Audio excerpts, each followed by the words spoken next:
We are live. Hello, everybody. I see there's a couple of people watching. I don't see anybody in the chats quite yet, but go ahead and feel free to drop a hello or anything else you'd like in the chats. Let us know that you're here.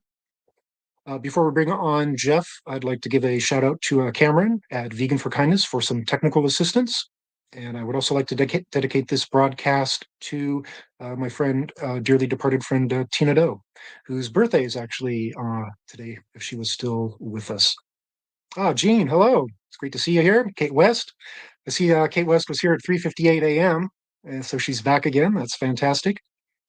Make sure if you guys have any questions to get those ready for Jeff. And very good. All right, Jean, right on. It's good to see you here. This is my first live broadcast, so forgive any technical difficulties or personal gaffes that I might commit. But let's bring Jeff Rogers on and get started. All right, Jeff Rogers. Hi, we Rich. actually have some people with us in the chats here, so it's good that we got some viewers.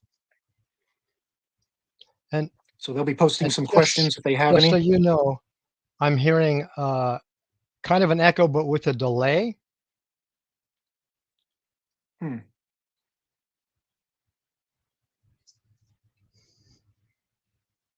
I just heard myself say that. Do you have any other tabs open? No other. Well, yeah, neither do I.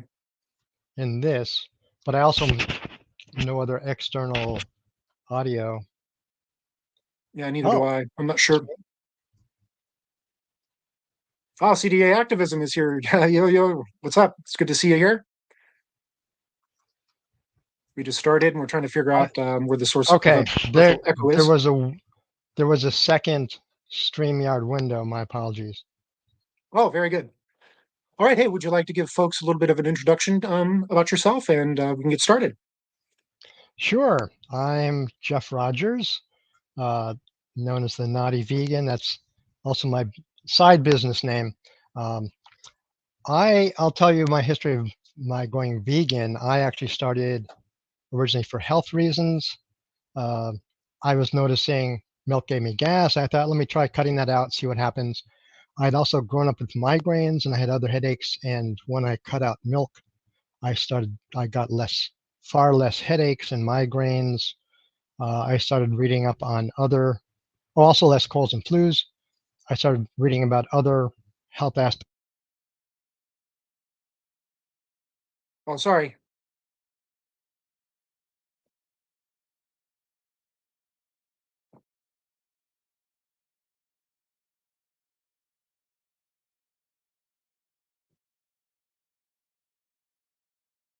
Hey, Jeff, hold on a minute. I'm having a situation with your mic. It won't unmute. Your mic isn't connected, it says.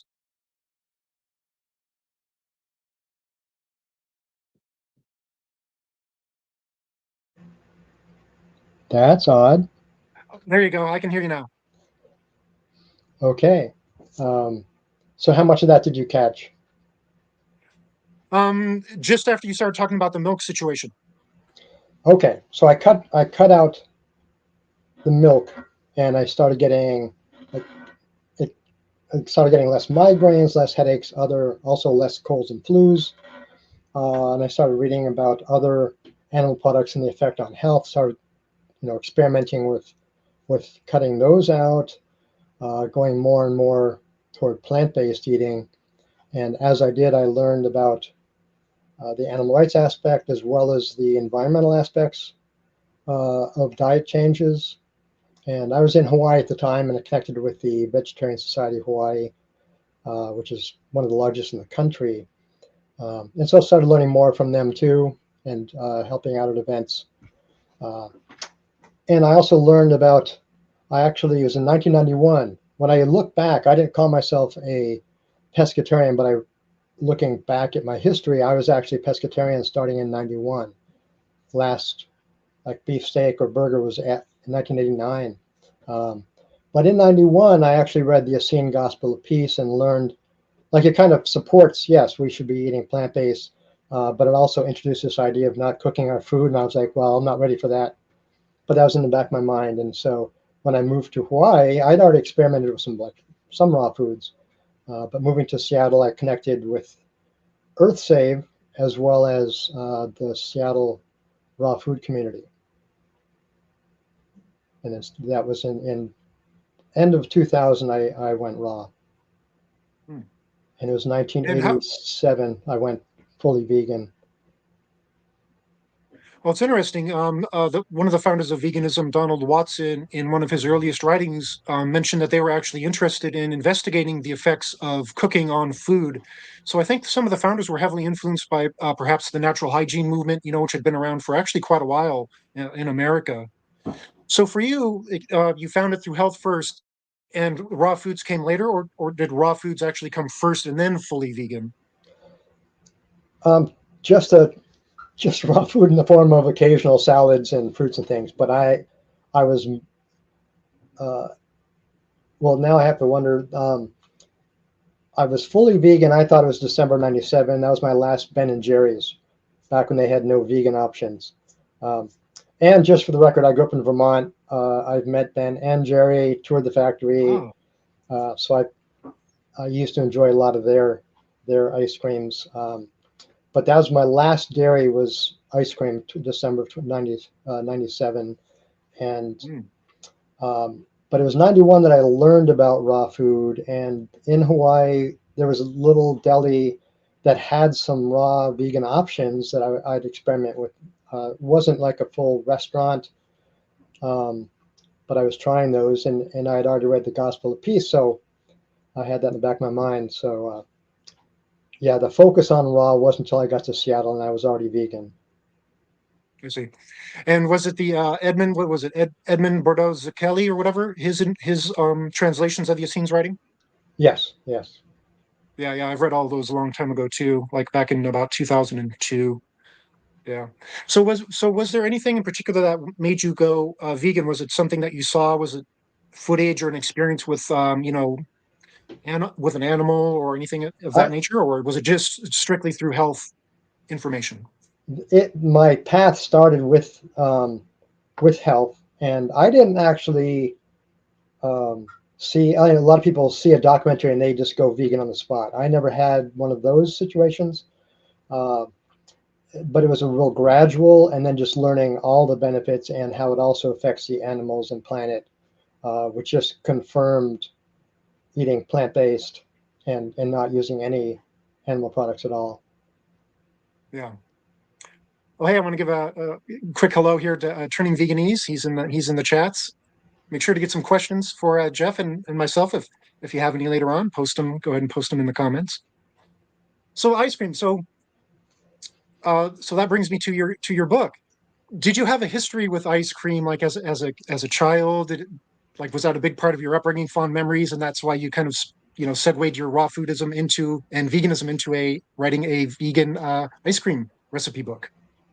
Yes, I don't recall how big it was in my childhood, but we certainly had ice cream, and then Ben and Jerry's was in Vermont, and that was a big deal. And they had such rich ice cream, that was great. But then once I went vegan, there's only a couple options available commercially for like vegan frozen desserts, and they weren't that rich. They weren't rich enough for me, or as like they even had a little aftertaste. I thought there must be a better way because I was used to the richness of Ben and Jerry's. So I had that idea in my mind that there must be a better way to make ice cream. And at some point, I made some corn chowder using cashew milk, and I thought I need to make ice cream using cashew milk. No one was doing that back then.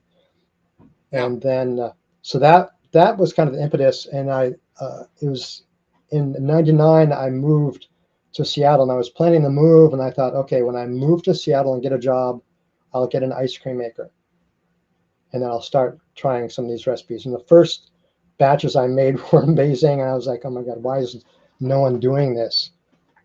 So I started just making all kinds of recipes, and I was working at a naturopathic clinic at the time. I would take my samples into work and let people try them. And I'd also take them to EarthSave, They had potlucks, and they also had these Taster's Choice Awards, which I won a few of. That people could bring foods in and get acknowledged for their food. And I kept collecting all my recipes and deciding, should I make this commercially or do the recipe book. And for me, I thought the recipe book is more fun, more my style. I could tour around, show people how to make it, and hopefully get more people off of dairy quicker. More restaurants and individuals are starting to make more varieties of vegan ice creams, then that should help the movement. And my first it's green screen, so We can see I it just there. Vice cream. ice cream. So that was the original, and that was also it's named after my trademark. It was actually one of the doctors at work. She said, she called it, it's like, you should call it Vice cream. And so it took me a moment. I thought, yeah, I like that. So I kept that. And I don't know if you were there, Rich, but I've been at events where I had booths and I was giving out, selling ice cream, my Vice cream, and going to veg fests around the U.S. and Canada, giving talks, demos, and giving out samples and selling books, things like that. And then so that was 2004. And I even was at the PETA Gala 2001 in New York City at the Waldorf Astoria, and I had a booth. I was giving out dishes of my Vice cream. And then in 2014, the publisher actually contacted me. They wanted to repackage the book. And so I added more recipes. We made it hardcover. Nice. And we had professional photographers, so a lot more photos that are throughout the book. And then 2016, to catch up on all my editions, an Italian publisher wanted to release my book in Italian, and so Gelati Vegani was released in Italy in Cool. 2016. I can't read it, but they translated. I helped them. It's the fun part, converting it to metric. So I managed to do that. So, but that was fun. I was in Italy in 2017. Met a friend in Rome. He showed me around, and we stopped by some bookstores. And because I hadn't seen it yet, I hadn't been given a copy, and they were sold out. So okay, that's actually a good thing. But I finally got a copy sent to me. Yeah, I wasn't aware that you had that hardback edition and that it had been published in other languages. That's fantastic that you're spreading the good cheer of vegan ice cream that you can make right at home. Yes, it's kind of fun. Yeah, and it was fun it was fun going around to events around the U.S. and Canada and interacting with people, because at first it's a demo and talking like to a group, but then it's interacting one-on-one and having a table and people coming up, and even having people come up and say thank you, and things like that. People especially like people who have dairy intolerance, and they didn't have good options, so now they can make their own, and so that was rewarding too. Yeah, that's a great benefit for people who want to enjoy ice cream and have it be a little bit more of a healthy take. I mean, I fondly remember you bringing or making ice cream at some of the events and enjoying that quite a bit. Yeah, all the time. That was fantastic. Yeah, a little bit of work, but yeah, so much richer than commercial ones, without having to put the extenders and the ingredients that preserve consistency. My recipes are more for fresh out of the ice cream maker, so it's delicious, and some of them freeze a little firm, but I prefer not having all those added ingredients and just go for the richest flavor I can. Yeah. Do you plan to continue with another edition of that, or to update it again, or are you pretty much done with your ice cream venture? Well, having done so many demos around the country, I was burning out a little bit, but I did have a thought of just a raw food recipe book. I had thought about doing like a raw chocolate recipe book, and thought it would actually work better to have a chocolate section in a raw food book. I haven't really focused too much energy on that, but that's that's an option. Yeah. There is a way for me to show chats as they come in on the screen. I didn't click that option. I'm not sure where it's at. But Jean is saying that's a good gift to the world, Jeff Rogers. And she wants to Thank get an you. ice cream maker. Maybe she'll get a copy of your book and explore some of those recipes. Yeah, and this actually might be a good time to check Craigslist because people get like holiday gifts and things, or they're inspired in the new year. It's like, I'm going to make ice cream, and then they just give up and they sell it. Or people go vegan, they sell them thinking they can't make vegan. But Yeah. yeah, check places like Craigslist.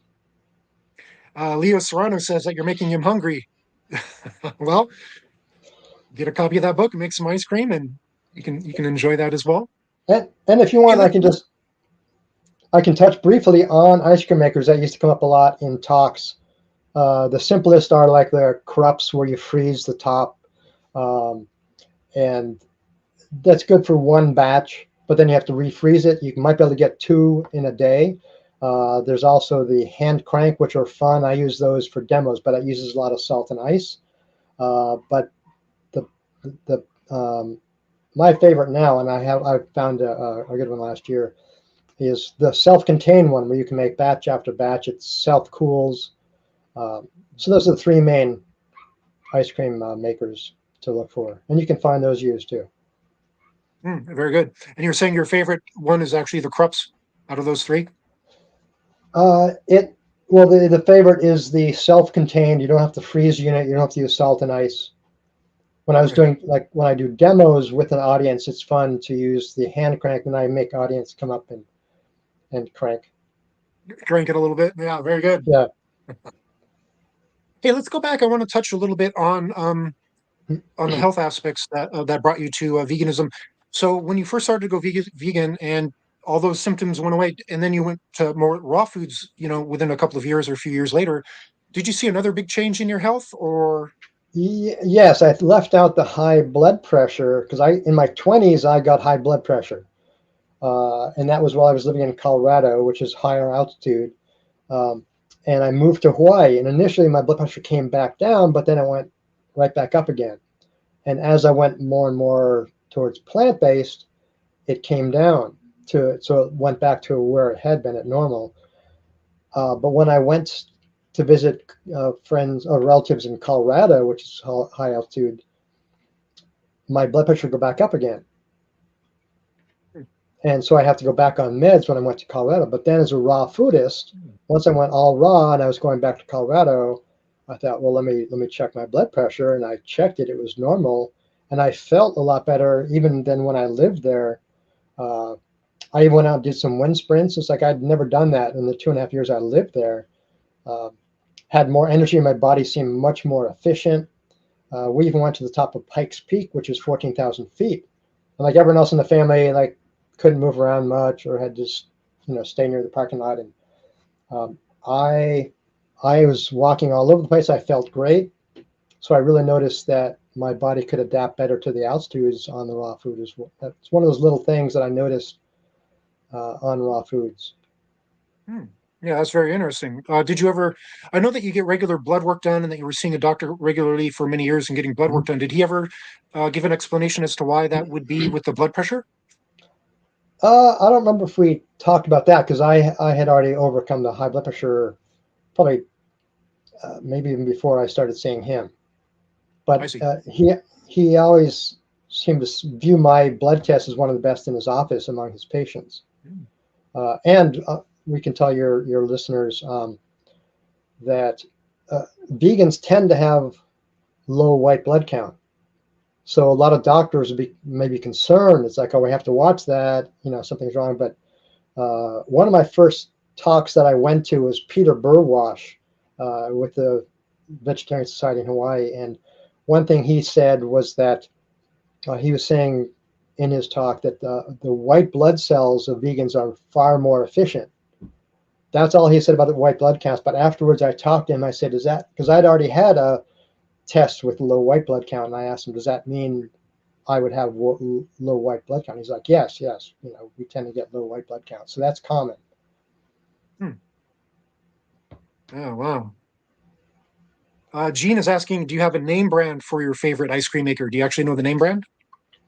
Um, I'd have to get up and look at. I forgot, but All there right. are a number of them. There are a number of them that are in the hundreds. Could be like 2, 3, 400, 500. That are self-contained, similar size, where they're like a 1.5 quart ice cream maker.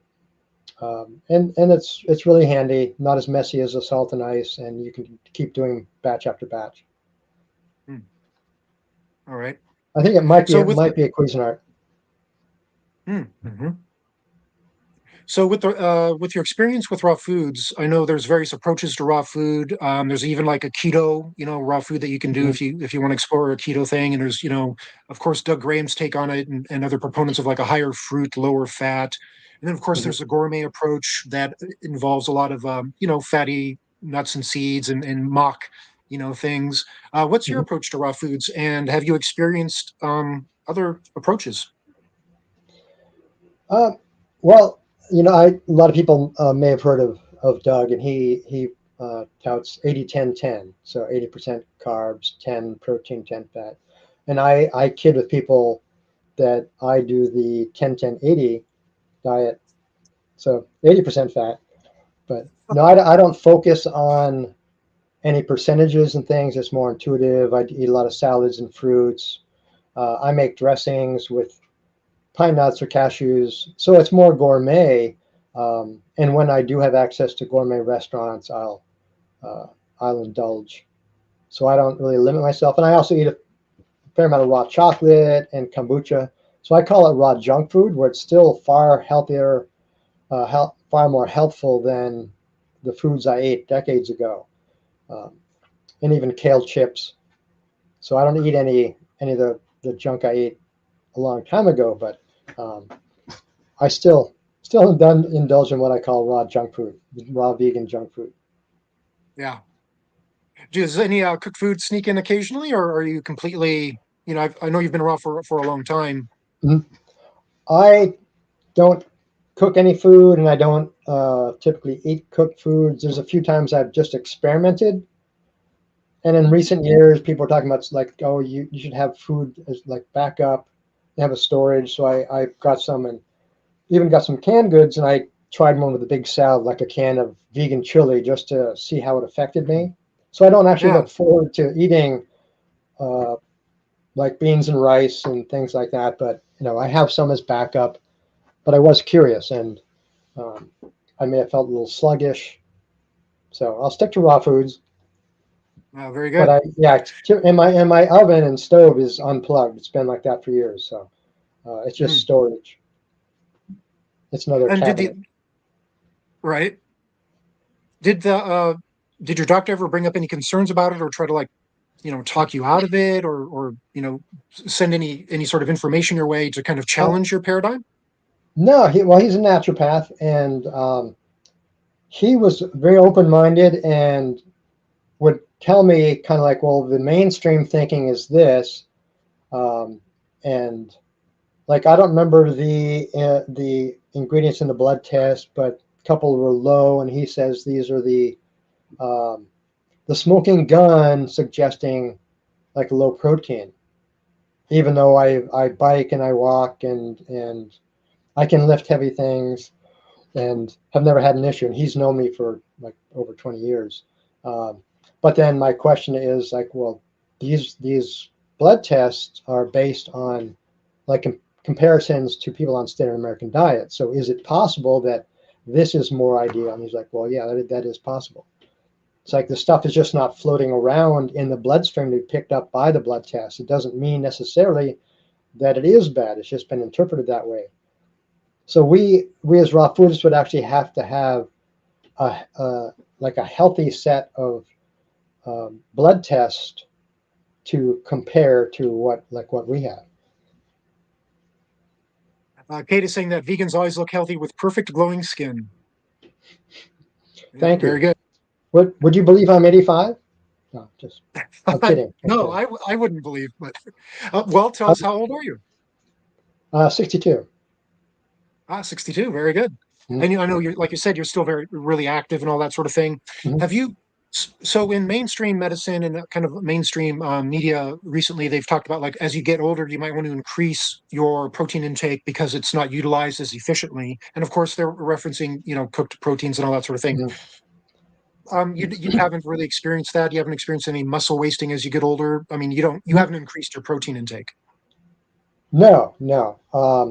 And I've thought about that recently, like probably on and off over the years too, of how people's bodies are changing, and like there's people who say, "Oh, this disease runs in the family, that runs in the family," but so does a diet, and they also a lot of people seem to have an expectation of getting diseases as they grow old, and I'm seeing people who, maybe you know experiencing getting slower, getting more diseases, and I kind of wonder how much effect has decades of cooked food and animal products had on their bodies. How has it affected their body to recuperate? And when we're eating raw food for decades, does that just not happen the same way?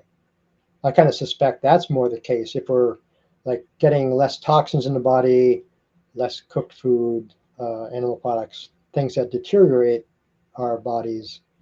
If we're avoiding that, then yeah, perhaps. And I even know there's women who don't go through menopause when they're on raw food, things like that, where it's different than a lot of the mainstream challenges people have. Yeah, in that regard, I've always heard that was due to like a really loss of body fat because some long distance like runners and things sometimes they're Mhm.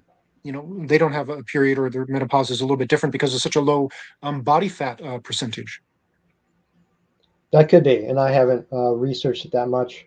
Um, yeah, I also know that some people detoxing. I think I've heard some raw foodists, as they were starting out, they started losing hair and they got freaked out about that. But I also know regarding weight loss, as people lose weight, they may also lose a lot of hair. I suspect it's the body is like detoxing and it may be pushing things through the hair follicles as well. I don't know if that's the case, but there's maybe a parallel there. Yeah, I know some toxins do show up in the hair follicles. Like there's Mhm. specific tests for various pretty serious toxins that they look at in the hair. But Mhm. so, did you hear about the raw foodist influencer from Russia that passed away recently? Oh, is that the one that also had a eating disorder?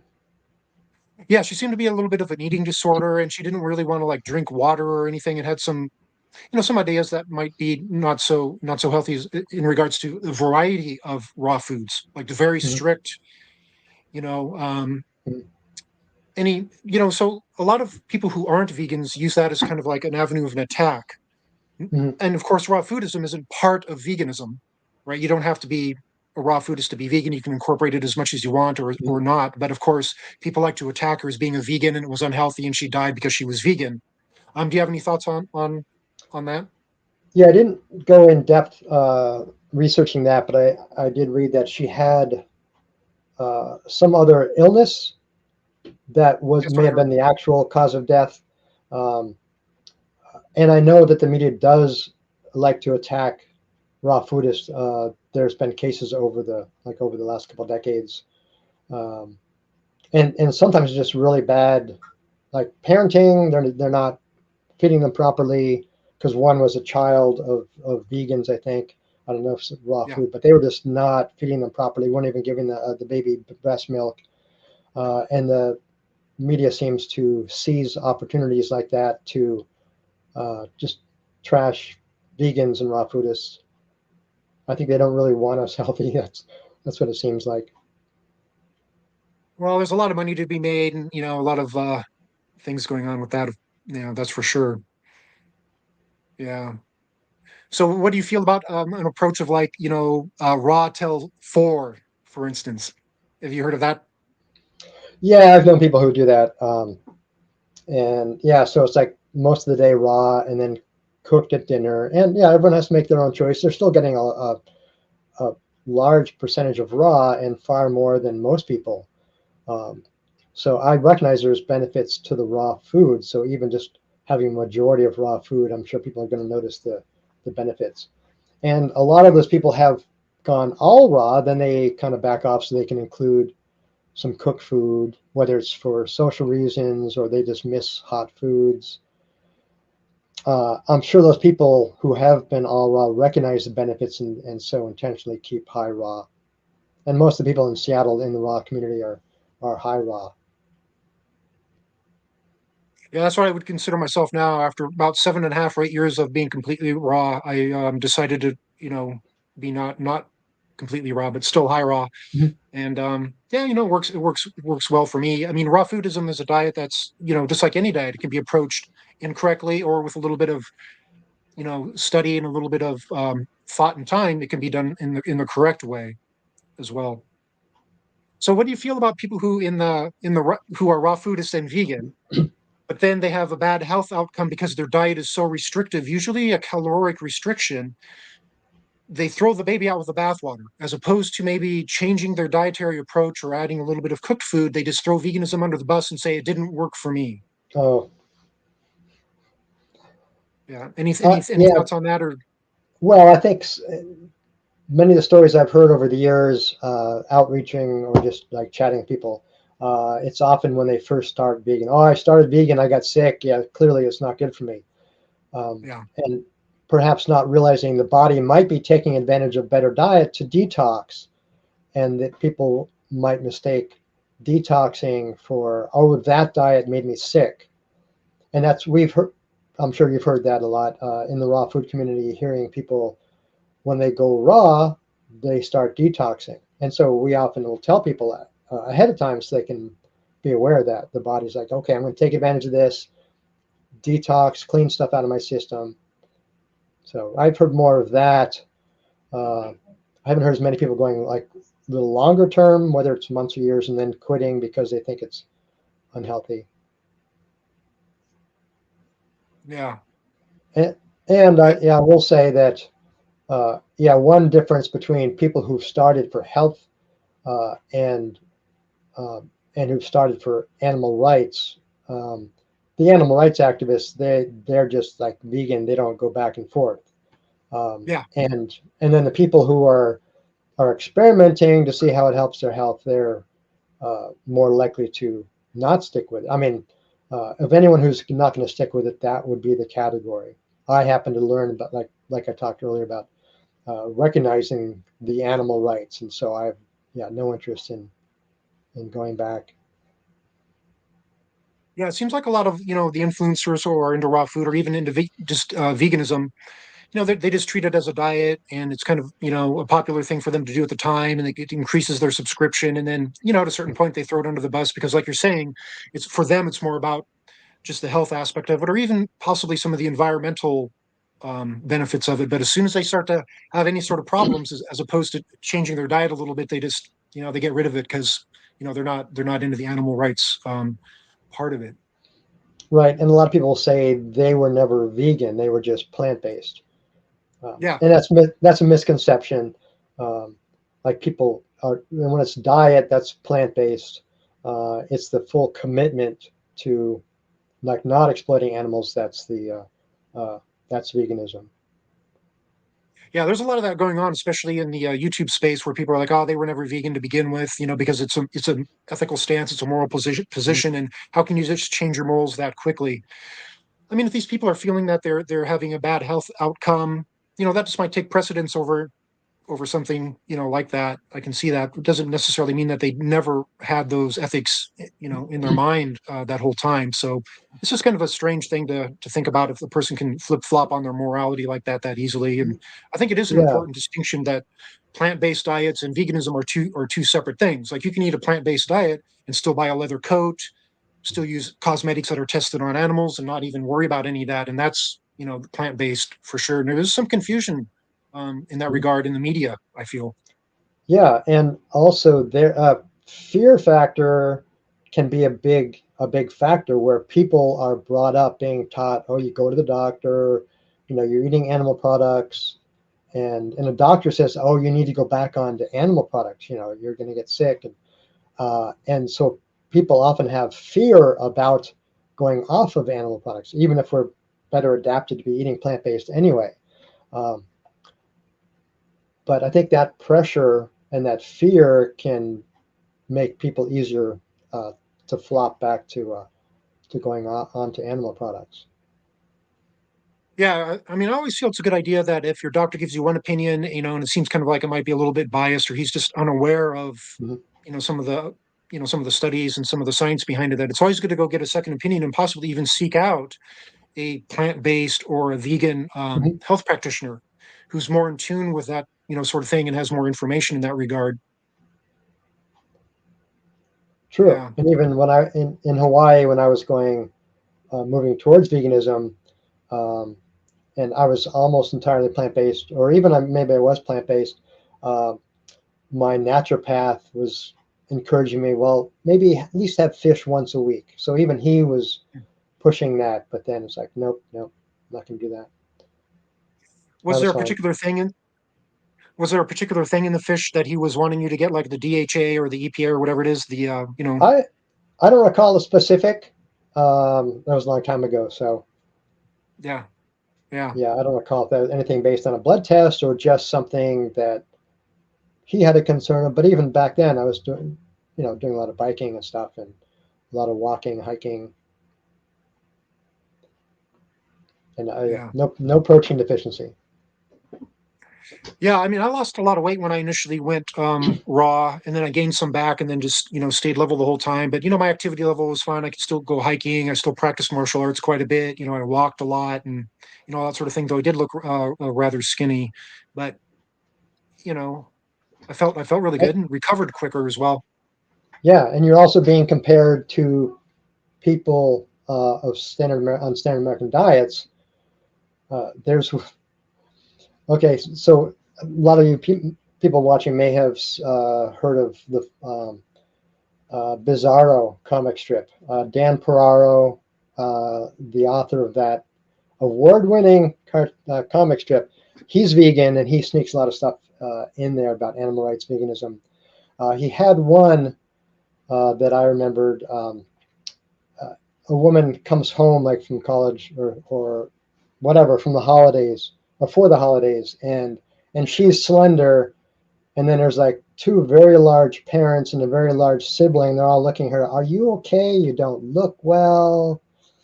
And I can relate to that because my mother would see me periodically, and she'd be concerned because I was trim, but I'd remind her my blood pressure is fine. I do a lot of biking, walking. It's like um, so there's that idea that we need to be larger, and sometimes we have to kind of just break through those stereotypes. And by the way, I own that comic now, the original. I bought that Oh, from very from good. Dan, so I have that stashed away somewhere. And I even asked him, it's like, so do you? I told him I related to that from my family. It's like, did you also, even though it's a woman in the comic, I said, did you relate to that? And in your family, he said yes. So there's a part of him in that, even though it was a female character. Yeah. Did you receive a lot of serious pushback from family and friends when you first started to explore veganism and going into raw foods? Like, did you get a lot of pushback from your social circle, or were they pretty accepting of it?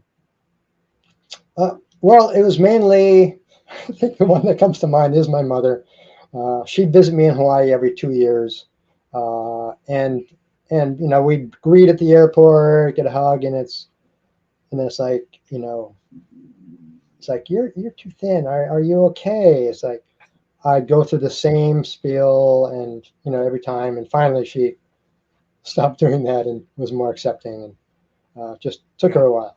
But otherwise, yeah, it's once in a while someone would comment on someone being slender, but I was very lean and also very strong, and um, so that's what's important to me. My blood pressure leveled out, my health was good, I was active, and that's the common sense where yeah, I'm fine. yeah. So, what would you say to people who are thinking about going on to a carnivore, all carnivore diet, because they have the same sort of, I mean, we're talking about anecdotes here, and there's plenty of anecdotes on both sides of the fence. A lot of vegans, a lot of Mhm. plant-based people, they talk about their stories and the cures they've had and the the good things. And then the carnivores, they're like, it's the same thing. they have the same sorts of stories that they've conquered all sorts of health issues by going completely carnivore. And of course, we're talking very short term benefits. There's no Hmm. long term data on the carnivore diet with any sort of substantive group of people. There's just very very few cases of individuals doing it for a long time. What are your thoughts on that? What would you say to somebody who's saying, "Hey, I'm just as healthy now and I keep high blood pressure or various other things by going carnivore"? Well, I also look at how we're designed. Like we don't have the claws. I'd pull up a picture that I took of a grizzly in BC of the claws, like they're true omnivores.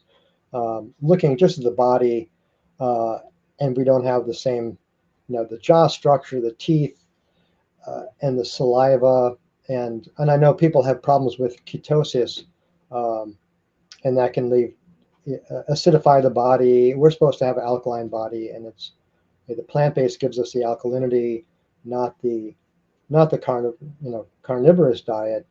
And they're also relying on mechanization, where these animal products, the animals have been raised, they've been slaughtered, shipped to a butcher who's cut them up, and then so you're talking about the raw like carnivore diet. Not necessarily so, but Okay. there I know there's a raw version. There's cooked, of course, as well, Yeah. or a mixture. because because in nature, if we were meant to be eating that way, it would be raw, and we would not have it all cut up in a package in the grocery store. So, and I also ask people sometimes who believe they're carnivores or omnivores and eat animal products. I'll say, when you're hungry and you see a squirrel or a crow, do you salivate?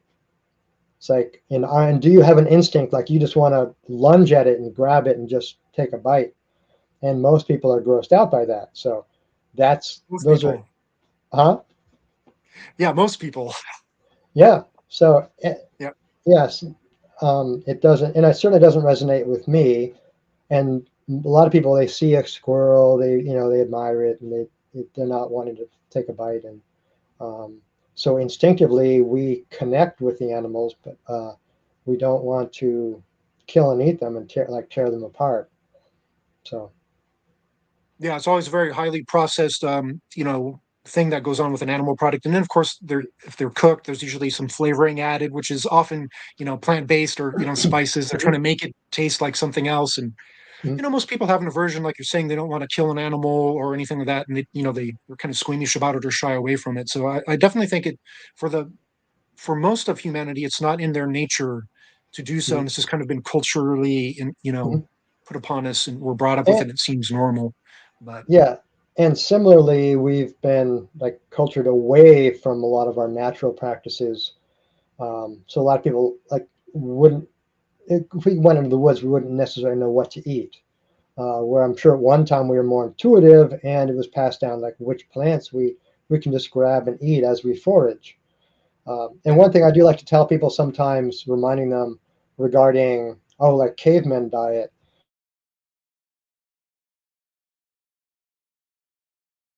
Oh, Jeff, you froze. Well, that was actually just a turning point. That's not like our history. There you go. You were frozen for a minute there. Am I back? Yeah, you're back. Okay. Yeah. Yeah, I saw I disappeared, so I'm back. Okay. So the idea of being cavemen, that was like a turning point. Prior to having like discovering weapons to kill animals and tools like knives for cutting them up and fire, like, and then later cooking to actually like tenderize. Before all that, we were eating like plant based. That's what we can pick and eat. In starvation times, I'm sure if we found an injured animal, we would try to consume some just to survive.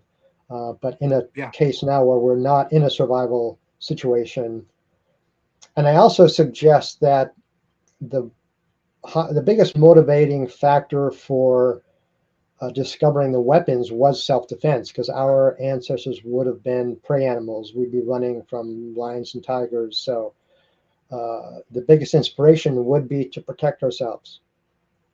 And I suspect that at some point, like they killed an animal, they weren't able to find their own, their regular foods. It's like, well, we see animals eating animals. let's try like eating the animal, and then I think it just became easy calories because they can kill an animal, especially if they're able to cut it up uh, and cook it, and it's easy calories, and we just gotten way off track. Yeah. Do you feel that the reason why some people that go carnivore, so there's a similarity between the carnivore diet and a plant-based or healthy vegan whole food plant-based diet is that you get rid of all the highly processed junk food, right? That's Sure. the thing that's similar to them, and both diets have similar short-term outcomes at least. And of course, there's long-term data, on some vegetarian and vegan societies that seem to indicate that they have a much lower mortality rate until they get older, not as many health issues along the way. And of course, we don't have that for any sort of carnivore community at this point. But hey, Gene is wanting to know about the coyote picture behind you. Yes. Yeah, that was during 2020, and I had another job at that time, and I was working from home. It's like the entire office was working from home, and it was also during that time where people were not going out and wildlife were coming closer. I'm in north part of Seattle. Never would have thought I'd see a coyote. This is out in front of my house, in front of Hmm. my apartment. Um, Wow. yeah, and I was actually like for one of the first times I was going back to work. I got permission to go back, and I was going to check on the facility and supplies and things so that people could start coming back like once in a while while avoiding everyone else.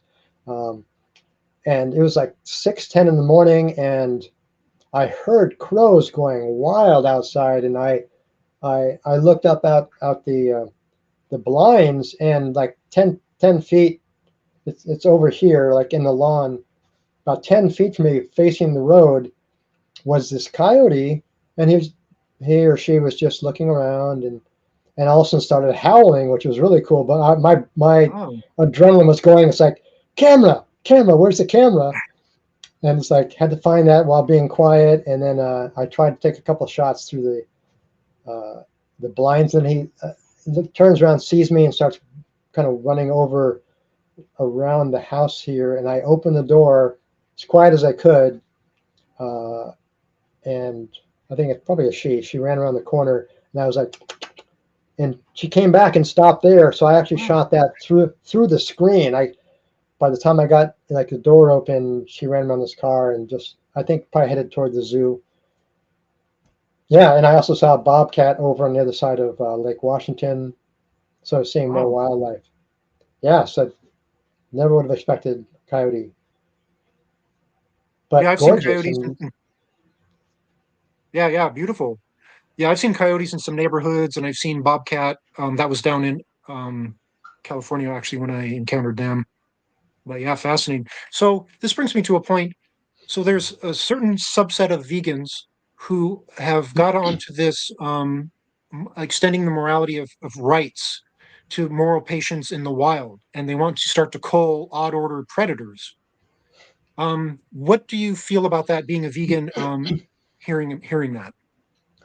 well, yeah, when you mentioned that, I at first I've heard of like vegans talking about that other than like avoiding the culling.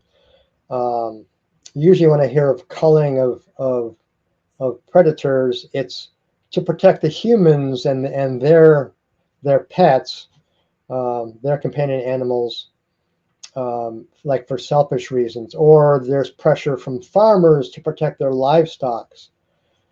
Um, so that I mean that's where I hear most about the culling of predators. But if we're going to be preserving animals, we preserve all the animals. We don't dictate which animals, like, oh, the wolves and the coyotes are not allowed to be here because the gentler animals, may suffer.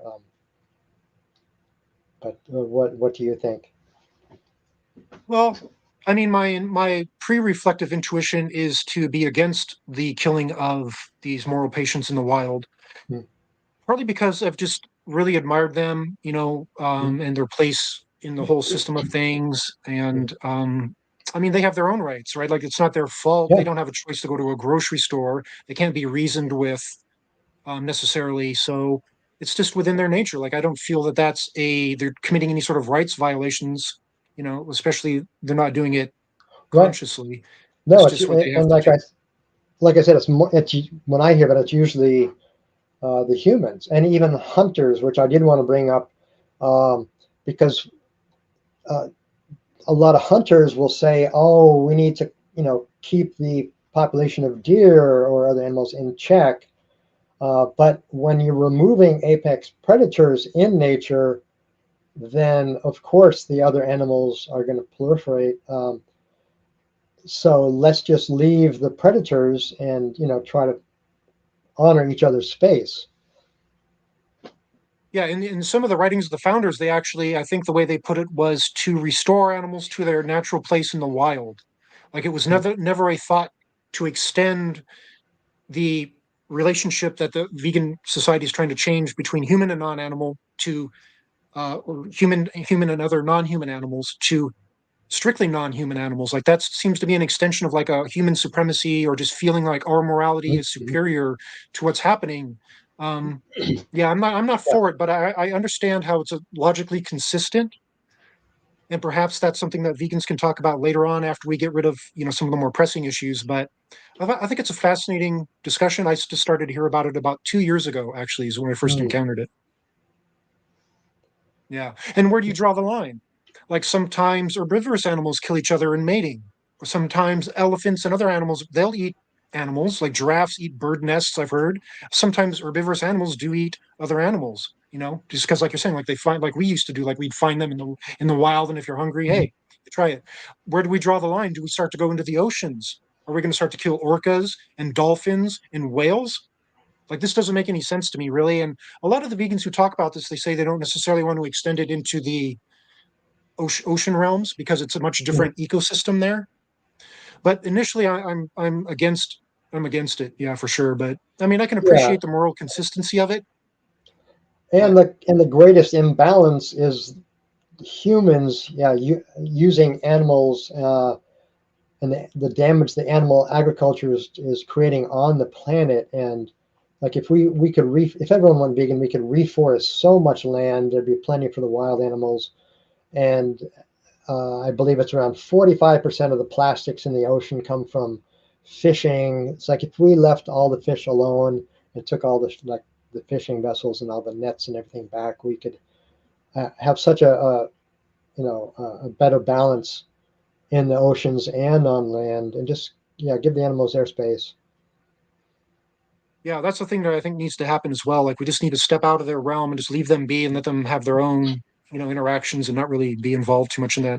I fished one season up in Alaska, and I'll tell you, looking at all the bycatch and the way that it's done, it was horrific, really. Now that I look back on it, I didn't dig it at the time. It was really hard work and it was really kind of disgusting and really a lot of waste.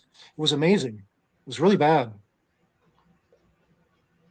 Um, and I was going to mention that one reason, well, one thing I do with Justice for Animals is we're doing a lot of education, and trying to, like, a lot of people have no idea what they're supporting with animal agriculture, including the fishing and industries. And so we're trying to educate them so they can make better choices. We try to encourage veganism and give them resources. Um, and for people who want to learn the environmental aspects, Earthling Ed has it's about a 10-minute video, and um, it's veganism could save the planet. And it's just a lot of data about the effects of animal agriculture on the environment.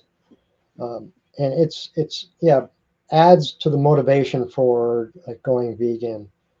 Um, and another video people may like is on YouTube. Meet Dr. Milton Mills, and he goes into the anatomy physiology of humans, and how we should be eating, and that all protein actually comes from plants. And um, that's another good one. And I was just trying to join the chat. It actually looks like I need to link another account. If so, if you're able to, Rich, do you mind in the that private chat? Can you copy and paste those two links I added there?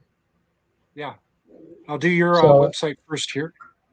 yeah, so this is my main website. If people want to learn about me. It goes to many other websites I've created. Many of them are not current, but that'll tell you more about me. But the second website is it's a resource page we use at Justice for Animals with a lot of links, so people can find those links to like Dr. Mills and the environmental video by Earthling Ed, as well as things like Happy Cow. It's an app where people can open it up. It shows you where nearby vegan and vegan friendly restaurants are.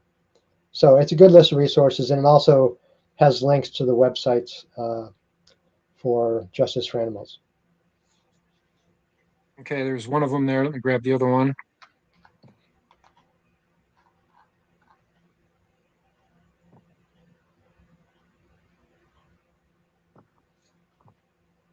And I don't think these are actually putting the links in the chat, but it's the information at least.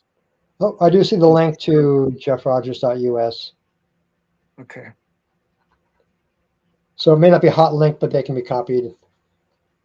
Yeah, exactly. And there's the second one. Yeah, Yeah, and Gene mentions the how humans trying to control nature is our downfall. But also yeah, it's just we've also gotten so gluttonous with like eating so many animal products. That's like so damaging. Plus so many other things going on.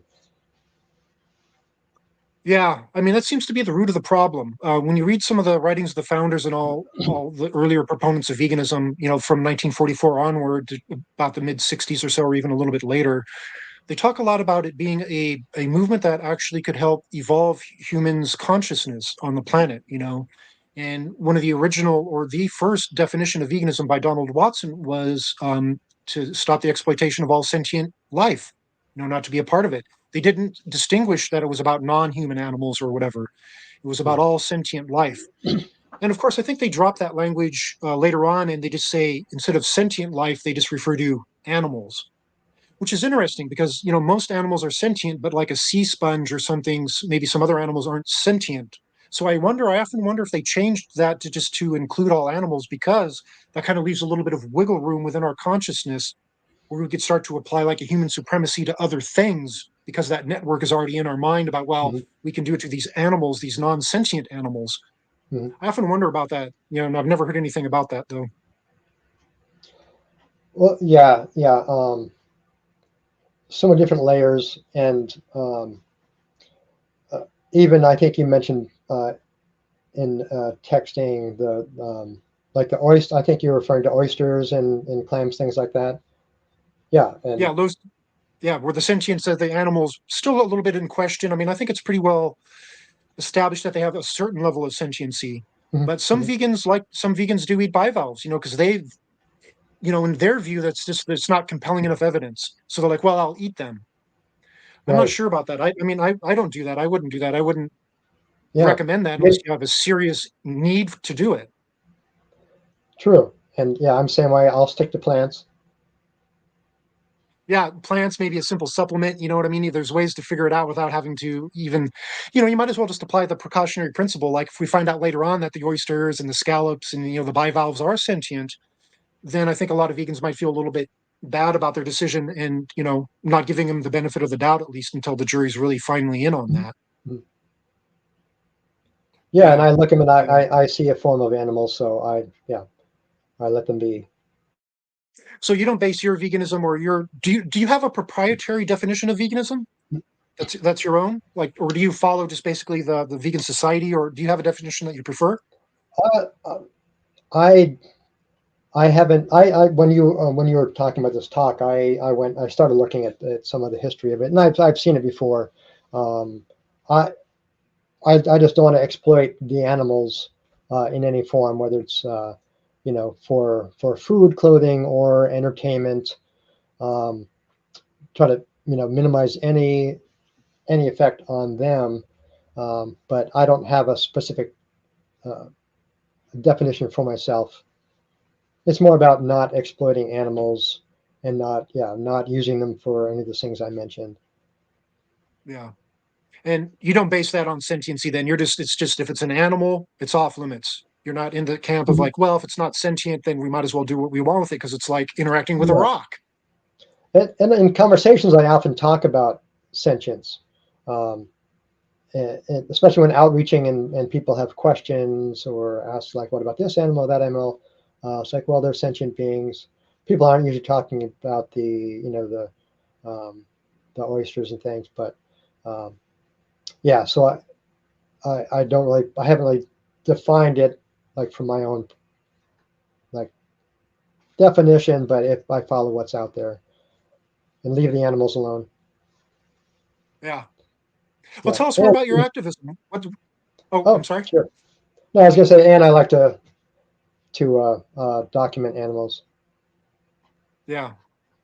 Well, it's interesting. I had a conversation with one vegan online here on YouTube, and they were talking about isn't taking a picture exploiting the animal, especially if you make profit from it, or even if you get likes on YouTube from it. Like if it's part of your channel and people give you some sort of a feedback or benefit from it, that's exploitation of an animal without harm to the animal. I thought that was an interesting thing. Um, it's they're just like these bears. This is in Vermont in our backyard, and they're just passing through, and so I'm just capturing it, and I don't consider that anyway exploitation.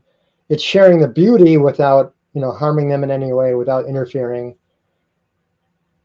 And besides, it was our lawn, right? No.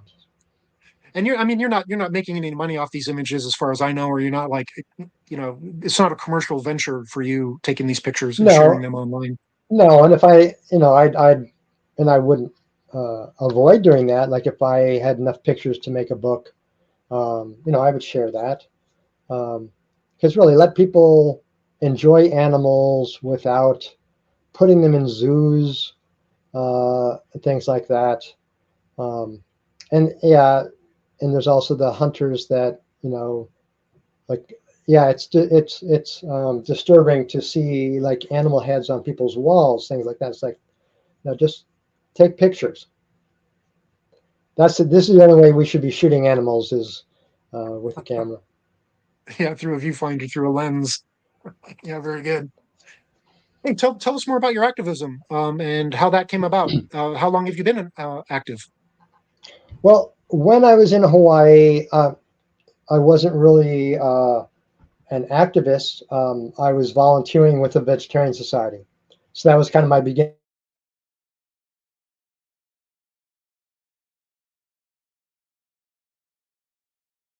Oh, Jeff is frozen. As are you. Let me see what else I can. Yeah, you froze there for a moment. I'm going to close a couple things just to make sure I have a little more bandwidth. But so when I moved to Seattle, I connected. I already knew about EarthSave. I started my first website, Soy Stash, and that's just my buddy Bill was. Uh, he hated seeing the milk mustache ads. He was a fellow vegan. And he's like, why can't we see vegan, like celebrity vegans wearing a plant-based mustache? So we started having this idea. So we created Soy Stash, and we were going to do a book of, ended up just being the website. Um, um, but so on that site, I had it's out of date now, but I had a huge site list of links, vegan links, and there weren't as many back then. So I found links of vegan sites around the world, and I wanted people to be able to find these resources. And I'd already learned about uh, EarthSave. It's a vegan group in the States and even in Canada. And the headquarters at that time was in Seattle. And so I knew they're already here. So when I got here, I connected with them right away and started doing events and did photography for them.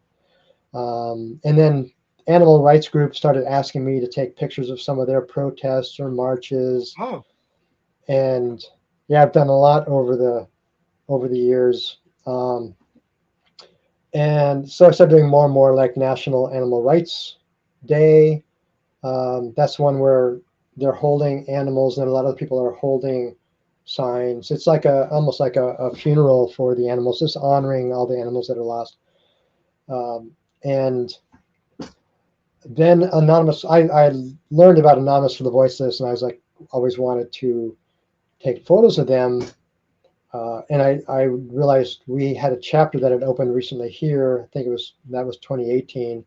Um, and I started photographing all their events, or as many as I could, and sharing that. That way, it can honor those activists, to show them, like, what it looks like through my eyes, but also we can show what they're doing to others and pass that along, so it can extend out the activism and outreach that they're doing.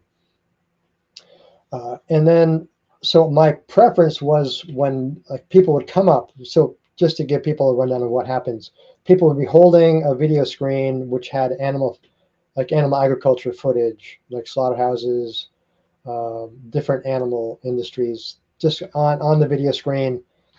They're kind of statuesque, wearing a white mask, and they'd be holding it. Typically four, but they could have many more, or even just two, but facing different directions. And as people would stop and take an interest in what's on the screens, then an activist would approach them and talk to them. So I'd want to take pictures of the interactions and the expressions of the people. And but then when there was a shortage of activists and people were stopping, I would jump in. I was actually vegan longer than most anyone else there. I'd jump in and do activism. And they kept doing more and more of that. Um, so kind of a combination of the photography and the outreach. And before the lockdowns, we shifted to Justice for Animals. So we started that as a new group out of Seattle, doing a similar outreach. We wore blindfolds instead of the masks. But then the lockdowns kind of slowed down the momentum of the activists. And then Isaac, the director, Isaac Nickerson, he started doing these pay-per-views where we pay people a $2 bill and we show them a 4-minute video. Hmm. So they get a sampling of, like, pork industry, egg, dairy, and fish, and it has this man, Cody. What Cody saw, it's on that list that you added the link to. Um, he learns about it. He goes undercover, and he's kind of walking people through it. So it's like a story for people, and they learn 4 different industries, and then we talk to them about what they saw. It's a really effective way of getting through to people, because they see how their dollars are affecting the animals, and they're seeing 4 industries. And yeah, so we walk them through that and ask how they feel about financing that. And when we can get all the nutrition from plant-based foods, are we even justified to be doing this to the animals? And then we also encourage people to watch Meet Dr. Milton Mills. I like people to have that piece of information, even though this is mainly about the animals. People could walk away feeling really guilty, really bad about uh, killing animals to eat, um, but they may also have a fear of, oh my God, I'm going to have protein deficiency. It's like, well, no, you're not. So I want them to at least have that information so they don't have to worry about it. And Yeah. and then we have another video as the 3 primary ones. I call it the trifecta, and that's the one about the environment um, by Earthling Ed, so they can see how, oh, my diet affects the animals and my health and the environment. So it all supports the idea. It's like, yes, it's a great idea to go vegan. And anyway, so I've been doing October, two Octobers ago, I ended up getting my own table for doing the outreach events, and I have 6 tablets that I set up. Um, and yeah, it's been very effective. It's rewarding to, yeah, have those conversations and see people have breakthroughs of, what they understand. A lot of people have no clue. Some have, a lot of knowledge, but it's a good reminder. Have you ever gone into like a slaughterhouse or a production part of the animal industry with your photography to photograph the plight of the animals? Have you ever done that? I have not done that end of the photography spectrum. Like Joanne MacArthur has done a lot of amazing up, and she has started a group too, where they they're showing that end. I do more of the other end. I photo like the marches and things where I'm showing the passionate of the activists. But then by looking at like Joanne's photography, people can see and understand why these activists are so passionate, because these animals really don't have a voice in our world. Like they do have a voice. They have their own language. They communicate to each other, but Yeah. humans, because it's outside uh, our language, they're treated differently. That's one aspect of speciesism. And for Yeah. if people want to know, it's like another aspect is that okay, cats and dogs, oh, they're cool, we love them, but then the other animals we treat differently. So that's another aspect of speciesism, is like treating the different species differently. But yeah, it's like probably the worst level is like, oh, we're humans, and then there's everything else. Yeah. Yeah. What do you think about uh vegans owning pets or having pets? Yeah, the concept of ownership is interesting. I understand in the human world that's like how they're viewed, and people may need to get licenses and things, but we should. Oh, and just a quick reference. It's we animals is um, Joanne's organization that she started, so people can look that up. It's in the chat. Um, yeah, people should definitely avoid um, like picking up or purchasing bred animals. Like designer animals. There's so many available animals in shelters that need homes, and a lot of them are being killed because no one comes forward for them. So that is the way to go, and just just give them life, give them a longer life instead of them being killed in a shelter. Um, uh, and there's animal rights groups that have been pushing, like even for state laws, perhaps even federal, to require that pet stores only offer um, adoptable animals, not the bred ones, but like shelter animals. We even have one nearby here. It's a private business. It's um, Meowtropolitan, but people can go in there for coffee, and there's a room full of adoptable cats that people can go hang out with and see who they connect with, and take a new family member home. So that's cool.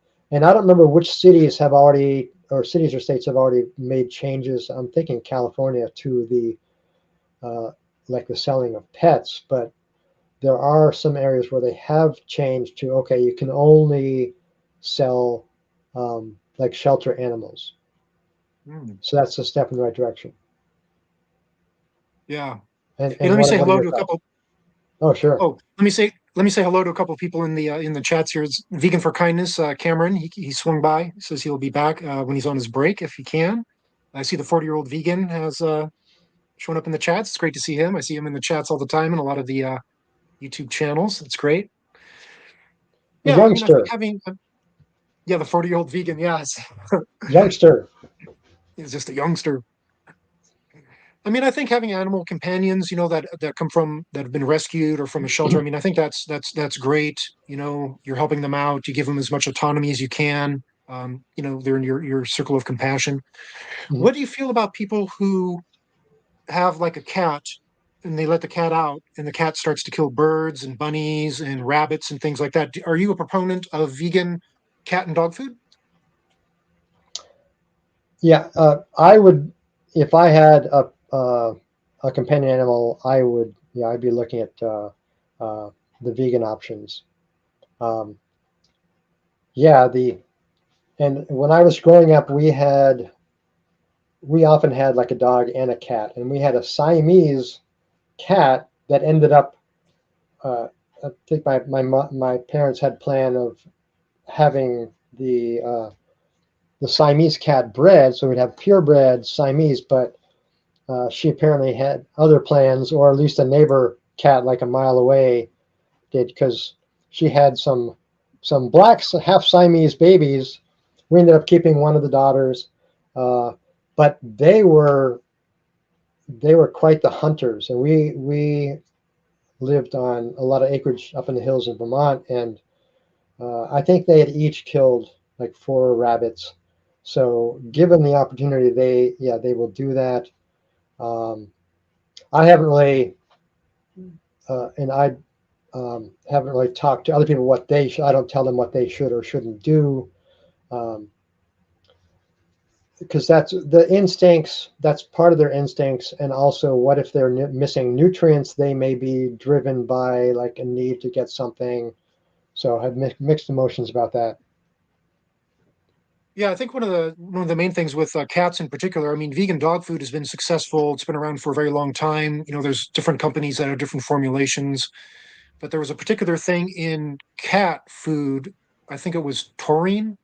Yeah, And as soon yeah. as they started to figure out that and to incorporate that into the vegan foods, I think some vets are now recommending plant-based cat foods that have the taurine additive, and they seem to do fairly well on it. Mhm. Yeah, and then there's the idea of like, do you allow outdoor cats or just keep them indoor? Because indoor also keeps them from being exposed to a lot of like parasites and other things, um, and you can build those really cool catios. Yeah, And yeah, if I had space and had some cats, like we're not allowed here to have animals, but I'd be putting out the little walkways and all kinds of things to make sure they had fun. yeah. Hey, have you ever gotten any pushback from anybody during your advocacy? Anybody be like, just really challenge you? Is there anything that stands out in your memory like that? Uh, like just being defensive or actually more attacking me. Just being defensive about their lifestyle in general, or just kind of anti-vegan and bringing up all sorts of, the usual talking points, just giving you a lot of pushback. Well, one of my favorites, and you may have heard this before, whether you heard it directly or indirectly. Um, I think it was back when we were doing the regular video outreach, and someone was watching, and I went and talked to him, and he gave me and he may have even had his hand to the face, like, oh well, uh, yeah, I don't want to hurt plants. Plants have feelings. It's like he went down that road, and like, oh Oh, sure. well, thank you. And he's like, I appreciate that. So you really care about the plants? He's like, oh yeah, I do.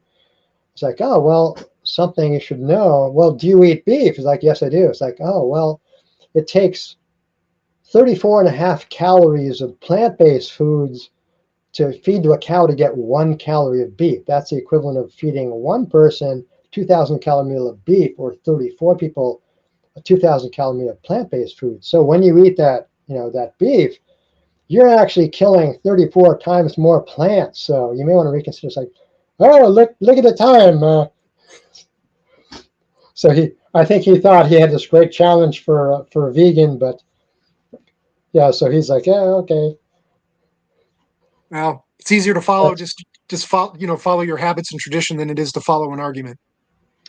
yeah, and most of all, we do have people who insist that, oh no, we're really designed to be eating animals, and one person said, oh, it'd be dead within 2 weeks. If it's like, been What? I've been vegan almost 26 years now. We have to eat meat. We have. It's like, yeah, yeah. So you get those once in a while, and some just they've been raised on farms and killing animals, and they're really set on that, and they just don't even want to talk. Some like take the $2 bill, and they're like, It's like, feel free to scan, because I have a QR code that goes to that site, so I show them that so they can scan it. Just a quick scan. I like people to have it, even if they don't want to talk. Some people are traumatized because I had no idea. So at least they have some information for later on they can look back. But some people really, they just like, oh, thanks for, keep doing what you're doing. And they don't want to talk. They don't want to scan or anything. And side note, one thing I started doing, because we use the QR codes it's really easy way for them to get the resources. And it really worked really well during COVID when people didn't want to touch anything. And what I started doing, even when I'm just out going to the store doing errands, I put it on one of these pulleys. I wear it in my belt, so I have it here. So if I see people, I like, oh, you have a lot of plant-based food there. Are you vegan? It's like, oh, no, but I was thinking about it. It's like, oh, here, take scan this for some resources. So it comes in handy just to give people more resources. They can learn more and have Happy Cow and other things. Um, and by the way, for people who want to use it, at the bottom of that page, the Stolen Temples link, is another QR code. So people, if they have the link on their phone, they can just open up that page and scroll down to the QR code to show others. So you can actually give people resources who need it and want to learn more. Yeah, that's a great way to do it. I mean, you're not using any paper, it's digital. People Mhm. can access it easily. They're not going to lose it as easy. Yeah, that's a great idea. Yeah. And if for people who want to see those links, they're further up in the chat. Maybe I can post them again for people who Sure. are showing up now. I see Vegan for Kindness, Cameron is back. Thanks a lot for your technical help the other day, brother. Right on. So, Jeff, do you feel that there's any sort of bad advocacy? Oh, Like, for uh, instance, disruptions, going into a restaurant, throwing blood on something, or even something that is kind of like Tash Peterson, who might wear lingerie or expose themselves. Like, how mhm. how do you feel about that sort of Well, paradigm in the movement? yeah, I have my own view on it, because there's animal rights groups that are out there. They're pushing for like larger cages uh, for chickens, or like better conditions for animals. So it's animal welfare, like for the animals that are still going to go to slaughter.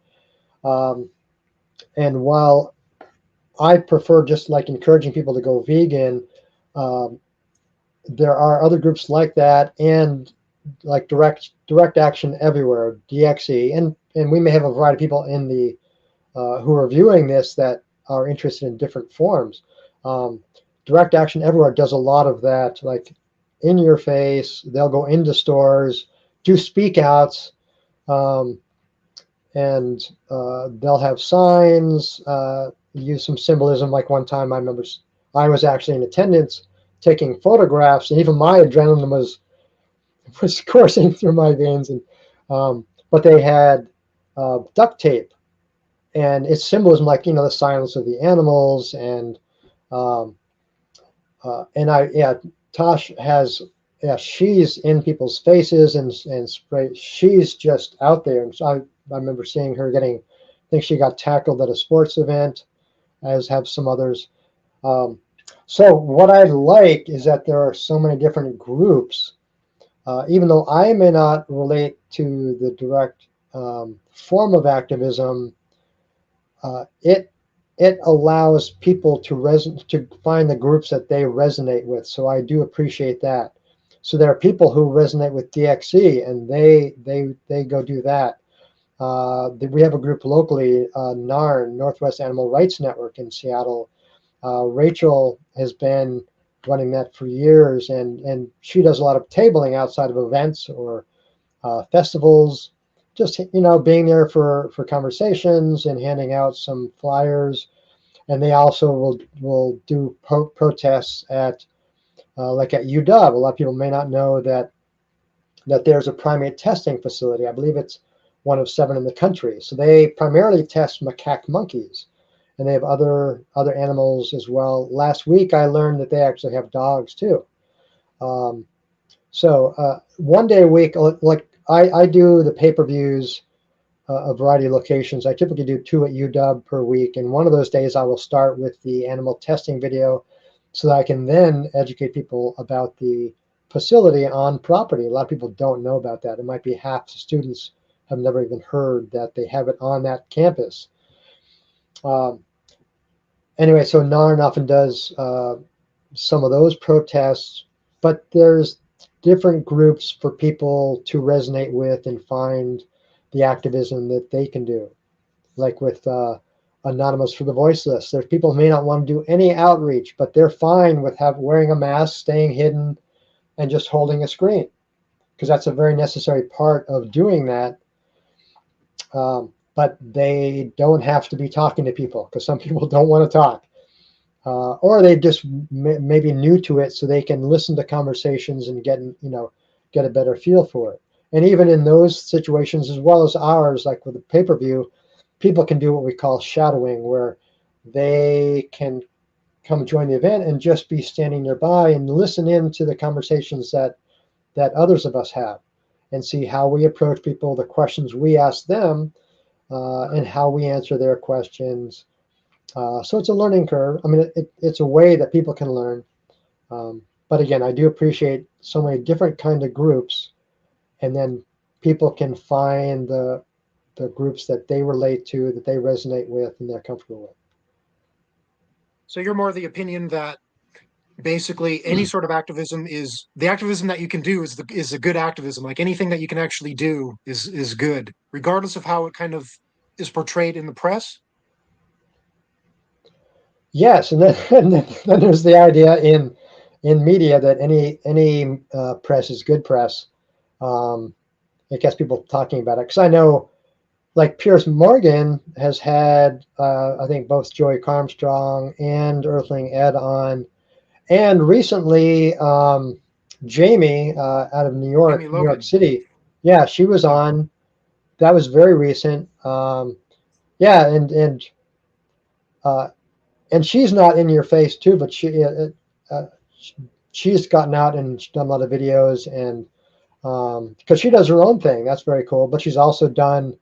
Uh, she and another activist had an amazing um, event. They went to one of the fashion shows. You may have seen that one, and I perhaps the link can be added later. But they had a runway where it was kind of like it's an audience, and then they had runway around the audience, and there was like zigzag coming up through the audience, and it's it's away from the camera, but they jumped in and they just came walking up. One had like a skin suit, like it looked like just a muscle skin suit, like a stripped animal, and they actually looked like it could be something a designer would do.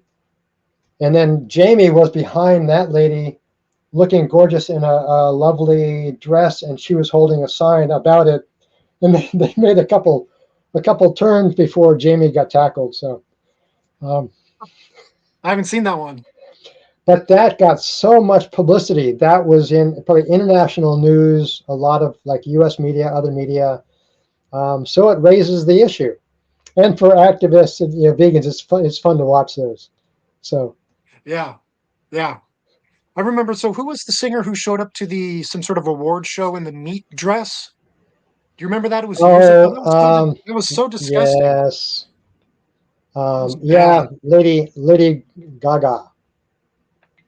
Yeah. Yeah. That Yeah, your story reminded me that's of that. yeah, yeah. But this was like a fake print. Just Yeah. but yeah, that's yeah. It was Cameron's Lady. asking Lady Gaga. Yeah, Yeah, it I was think Lady so. Gaga. It was Lady Gaga. Um, yeah, like perhaps for something controversial, but that's kind of it. Just seems evil. Just killing an animal and then just using the parts as to make some kind of statement, or just to get Yeah, I'm not even. attention, or yeah, I probably think just that's what it impress. was. Yeah. Yeah. Do you feel it's important for activists to be in shape as a vegan activist? This was something that Labasacil brought up on his channel just recently, saying that it seems like in this movement there's a pressure on activists to like look good and be healthy and physical. And he's like, there's no other movement that's like that. Like a lot of the people are older and out of shape, but they're experts in the field and they're Uh, respected for that. But in veganism, it's like there's a lot of pressure on some YouTubers by YouTubers to, be in shape. Lift. well, There was one I guy think who, we should maybe we should start a line of muscle bodysuits, just so people can just pull them on. yeah, Um, well, yeah, my reply would be, I think it's great when vegans are in shape. Because we have a lot of vegan athletes out there. I've known Robert Cheek since probably '99. He's one of the early vegan bodybuilders, so he's out there representing, and this whole team of bodybuilders are out there now, and other vegan athletes. So they're representing, showing how fit people can be. And Patrick Baboumian, um, yeah, and for people who have not seen The Game Changers, that's a documentary done by Arnold Schwarzenegger, Jackie Chan, and James Cameron. It's very well done. I think it's still on Netflix. It's about athleticism and diet. They even compare like eating animal products to eating plant-based. And there's even a football team. I think it's Tennessee that goes more and more vegan, and they like turned around and did much better. But Patrick Baboumian, I believe he was the world's strongest man for maybe 5 years, and he's a vegan. Um, Yeah. so Yeah. there's enough representation out there. I don't think people should be pressured to go to the gym and try to build, because that's a commitment. I mean, they could be spending hours out doing activism rather than spending hours in the gym. Um, Yeah. and There's always I'll, that opportunity cost. Yeah. yeah, so consider bicycling. Like if you're commuting and are able to bike, you can get some exercise and get more tone that way, do more walking. So you can incorporate that in the time spent anyway. If I'm going to commute a half hour anyway, and I can just commute by bike, I can, um, get exercise and stay fit without, I can have good enough tone without being a bodybuilder. So I appreciate those who do that, um, but I'd rather people, yeah, stay healthy and do their activism in whatever way they can. But I'm not going to pressure anyone. It's it makes a bigger statement when people are very strong, but yeah, not not a requirement. Yeah, I mean it's an ethical stance, so I don't see why someone would have to be in shape to be a proponent for an ethical stance. Like as long Hmm. as your arguments and your claims make sense and you can back them up, Hmm. it's good to have representation within the movement for sure. Then people can relate to it. Like, oh, I can relate to that person, and they're making logical arguments. Hmm. I think it's kind of unfortunate that the movement has been a little bit hijacked by this health aspect. Like veganism was not about health. They had to address that initially, of course, because people want to be healthy, Hmm. but it's an ethical stance against the commodification of animals, right? Against the exploitation, against human supremacy. And anybody can be an advocate for that. So yeah. Right. And I will add that again, that the health aspect adds to the benefits of going vegan. So it just can add to that pressure. Like, yeah, people can go vegan. It's like leave the animals alone. Plus, we're healthier. Plus, it's better for the environment. So it's just a win-win-win situation. Yeah. Yeah. So what do you think about some of the vegans and vegan activists nowadays that they want to claim that it's strictly about human and non-human animal relationships. Like they don't want to bring the environment into it except to answer questions or health or the aspects to human psychology into it at all. Or just even maybe like bringing up like, well, maybe socialism is part of the vegan paradigm, that they thought about back in the 40s because it was about everybody being equal regardless of species. What do you feel about that sort of dichotomy? Do you feel that it's legitimate or does it just kind of like a dramatic talking point?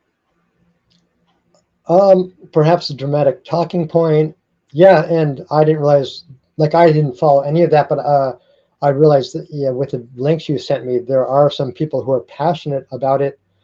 The veganism is about the animals, but it's from a perspective of the human. So that's true. It's like it's about the animals from our perspective, and um, as the dominant species on the planet, I recognize we have an inherent responsibility to take care of the animals as well as the planet. So while environmentalism is not um, about veganism, like veganism isn't about environmentalism, that is an important aspect to help people recognize how beneficial it is. It's like, yes, it's about the animals. In addition, you're going to be saving the planet. And have the health benefits. So those are like boosters to me. They boost the focus on the animals. Does that Yeah. make sense? Hey, yeah, here, let me read you something that this woman who used to be in the Vegan Society, I mean, she's passed on a long time ago. Her name was Eva Batt, and she worked in the London Vegan Society or the Vegan Society of London or whatever. And she was, Okay. really a really popular writer in the magazine, The Vegan. And she wrote in 1964 that veganism is one thing and one thing only: And then she goes on to explain, it's a way of living which avoids exploitation, whether it be of our fellow men, the animal Mhm. population, or the soil upon which we rely for our very existence. And if you look at some of the other writings of some of the early proponents of veganism and the founders, they brought all sorts of you know, thoughts about food disparity and food Mhm. justice in the world and like ending wars. It was basically a peace movement. It started in 1944. The war was still going on. Donald Watson was a conscientious objector. A lot of the people were proponents of like a peace Mhm. movement.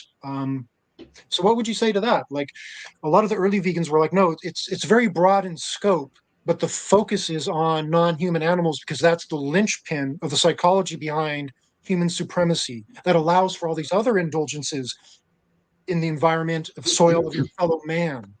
What would you say to that? Is that still a legitimate way to kind of view veganism, or do you think that we've moved beyond that, or that we Well, should move beyond that? well, and I learned that aspect just recently, reading one of those quotes, which is interesting, and they're also dealing with the differences that what is it possible that was their way of introducing it to people to make it more acceptable. Uh, Maybe that was a motivation. Um, uh, and there are parallels. Like we really should be taking care of the animals, but also taking care of ourselves, taking care of our neighbors, helping out, being kind to one another, like all the way around. So there is truth in that. Um, but I'm wondering if it is about the context of that time, like for the reason like they put that out there. What do you think? Well, I really resonate with the writings of the founders and the idea Mhm. that for humanity to survive on this planet and be in harmony with everything else, we really need to check our supremacy paradigm, our exceptionalism. Sure, That's the thing that is behind all of these other things. that's true. But the main thing that we're growing up with from a very early age is the exploitation of animals as food. And like you're saying earlier about speciesism, where some animals are pets, other Mhm. ones are okay to eat.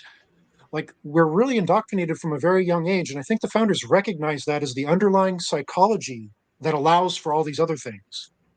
That is true. Now that you say that again, because it's not just about the supremacy over animals.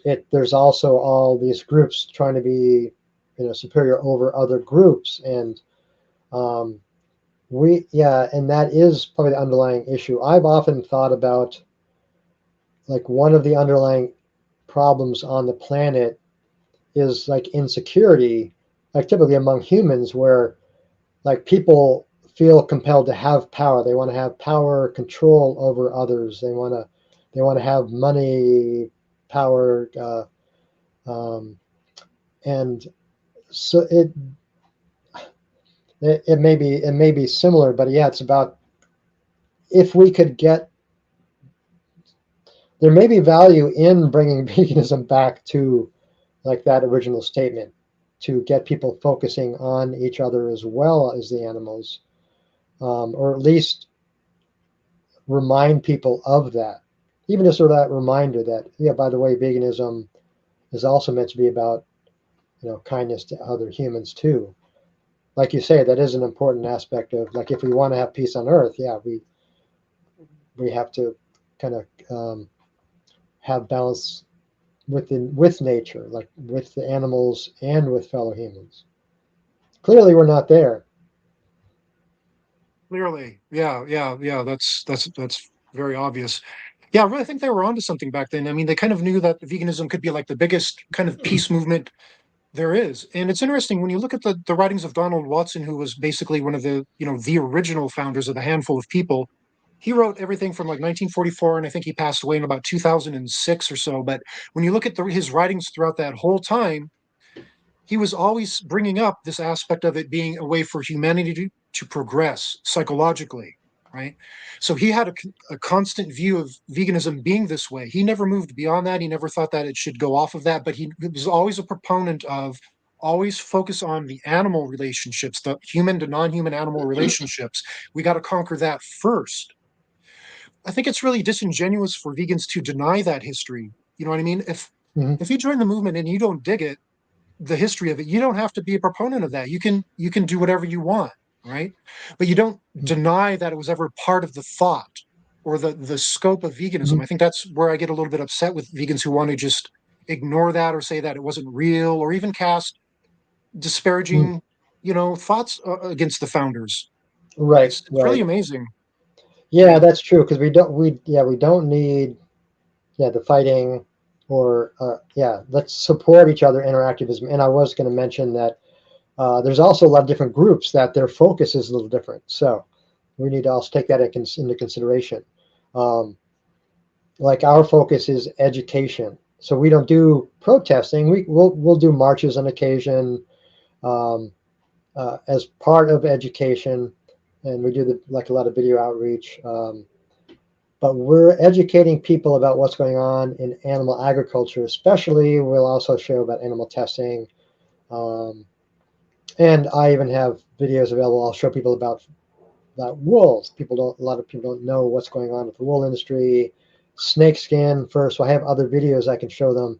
So it's primarily about educating about animal agriculture so people can make informed choices. Because a lot of people who can afford it are eating 3 meals a day. They have the opportunity to make 3 choices a day. Um, so uh, my point to bringing that up is that different groups may have different focuses within their charters, within their like their 501c3s. So they may not get into a lot of things, but it is good to know and think about, and we can bring that up. Because now that it's in more of my awareness, I may have opportunities to bring that up about the history of veganism. Yeah. So you brought up earlier where you don't feel like reducitarianism or animal welfare or anything like that really needs to be advocated for by vegans. Like people will just kind of do that along the way to being vegan. They'll start to cut down and just do that naturally. Do you feel that it's beneficial for activists to focus on single issue campaigns, or to really keep the focus really broad about general extension of human rights to animals and not viewing them as commodities? Or do you feel like it's more beneficial to attack it like through the fur industry or through the leather industry, or like you bring up animal testing and vivisection? Well, again, there's I think the activists are drawn to the groups they like, and many of those groups do have like specific protests. PETA has a variety of protests. They even come out to UW and protest the primate testing facility, PCRM, which is Physicians Committee for Responsible Medicine. For those who don't know, it's a group of like I know at one time it was like at least 5,000 physicians plus supporting members who are advocating for plant-based diets, as well as like they're saying, animal testing. It's like it's not valid. We need that out. So they have a lot of credibility. That's pcrm.org. I think it's on that other list. Um, but they've even come out and protested uh, the primate testing lab. And then we have Animal Rights Initiative in Seattle. They'll do some leather protesting. They'll do fur testing. They go to Petco and protest the breeding of live animals for sale. And they've been relentless. They've been doing that ongoing. Um, so I appreciate that there are specific protests like that, and I've done a lot of documenting on those. Um, and regarding the incrementalism, I know there may be groups that encourage that. It's like make it easier for people. I just want people to know these are all the things you're supporting when you're buying milk. You're supporting like these cows being forcefully impregnated every year, their baby taken away every year. Um, and I want them to know all these things about animal agriculture, encourage them to go vegan, give them some resources, um, and and like Challenge 22 is a great resource. They give 22 days free support. Plus they have the coaches, nutritionists on staff to answer questions. They give them challenges, and then people can make the choice themselves how they get there if they're going one step at a time. The primary video we use is what Cody saw, and at the end of that video is by Mercy for Animals. He actually encourages the viewer to like start with chicken and then go from there. Um, and so some people like that. It's like, I like that he said that, and I tell them, well, we're Justice for Animals. We do encourage people to go vegan, and how you get there, um, is up to you. And here's some resources. So does that answer that question? Yeah, generally. So you feel that bringing up single issue campaigns and doing that just as a way to let people know the scope of what's going on, as long as you bring it back to the veganism in general. Yeah, I think that's legitimate as well. Like it's good Mhm. to inform people, let them know what's happening, let them take their own steps. You would just empower them Mhm. through education, through giving them facts, and then they'll come to it in their own time, in their own way. We have to allow people space. Mhm. Otherwise, we're going to get labeled as militant vegans, right? And that looks bad. It just creates a kind of counter psychology just in people's minds, subconsciously about it. So yeah, I think it's really important to give people agency just through education and let them come to it in their own way, however long it takes. Yeah, Right. And not be even viewed as yeah. even in some of the protests, whether it's like Petco or one of the others, sometimes like people come up and they start learning about the fur trade or the leather trade, and they realize, wow, yeah, and oh, plus the animal agriculture, and that's when I went. I was like, oh, funny you should mention that. Um, but then I'll talk to them about veganism and animal agriculture and refer them to some of the documentaries they can watch, like Dominion and others. So there's still opportunities at those events. The focus is clear. It's about the fur or leather, um, etc. But there's still opportunities sometimes when conversations uh, go a different direction to remind them about other aspects of animal abuse. Do you think that even extends to the some of the activists that are doing the single issue campaigns? Because I've heard a lot of stories where sometimes people are not really for veganism, but they want to close down SeaWorld or they want, to free the beagles from animal testing, but they're not interested in going vegan. It's really kind of a strange thing where they have a certain level of empathy for certain Mhm. animals, but when you bring up veganism, then they give you a little bit of pushback, or they come up with, I'm vegetarian already. I'm kind of on your Right. side already in a way. Yeah. Yeah, I let them do their thing. I've seen some activists around town that I don't remember the animal group. It's an environment like animal um, wildlife group, and I've often asked them, it's like, oh, are you vegan? It's like, oh, no. Some might, may say they don't eat much animals, but I think I have yet to uh, see someone who is a vegan and they're trying to save wildlife. It's like, well, veganism can really improve the environment. They can stop cutting down rainforests and things like that. And there is one of those activists that um, I gave him the QR code, and I think he did watch the videos. And he last time I talked to him, he had been vegan for a week or two, so I'll say plant based, but so he has been thinking about it and moving in that direction. So hopefully that sticks. But like you say, a lot of the animal rights activists in some of the groups, yeah, they're passionate about one campaign, but then not the other. So that might be up for the activists, alongside them to have a chat with them and encourage them to look into veganism. Yeah, yeah, I I, agree. Yeah, it's a good stepping stone, and if you can become part of that group and you're an actual vegan, you go out to lunch or something afterwards, and you order, the vegan dish, and they're not, you can kind of bring it up in a very casual way and start to really, Mhm. get that into their mind. And it may be the passersby that confront them. It's like, oh, I see you're wearing leather shoes. Are you vegan? It's like, well, no. It's like, well, why are you advocating for this? Because I've seen that too, where yeah, people will get called out, and then that might be what it takes for them to rethink that. What do you think about? So, what do you think about? I think what Melanie Joy calls vegan allies, or what in the 50s and maybe even into the 60s in the vegan society used to be called associate members, where you're not willing to take on all the aspects of veganism in your own personal Mhm. life, but you're willing to provide skills or you believe in the philosophy in general. and maybe you'll do it obviously if it ever became a social norm. Like, Mhm. what do you think about that? A lot of vegans give pushback and like, we don't want people who aren't vegan advocating or being a part of the vegan movement. What would you say to that? The more people are around vegans, well, hopefully they won't be annoyed, but the more they're around vegans and learning more about it and seeing their passion, then that can only be beneficial. And especially if there are likely going to be some donors who are financially supporting the groups, and even that helps groups. So uh, yeah, we don't need to point the finger at them. Like I'm sure we all had our own journey.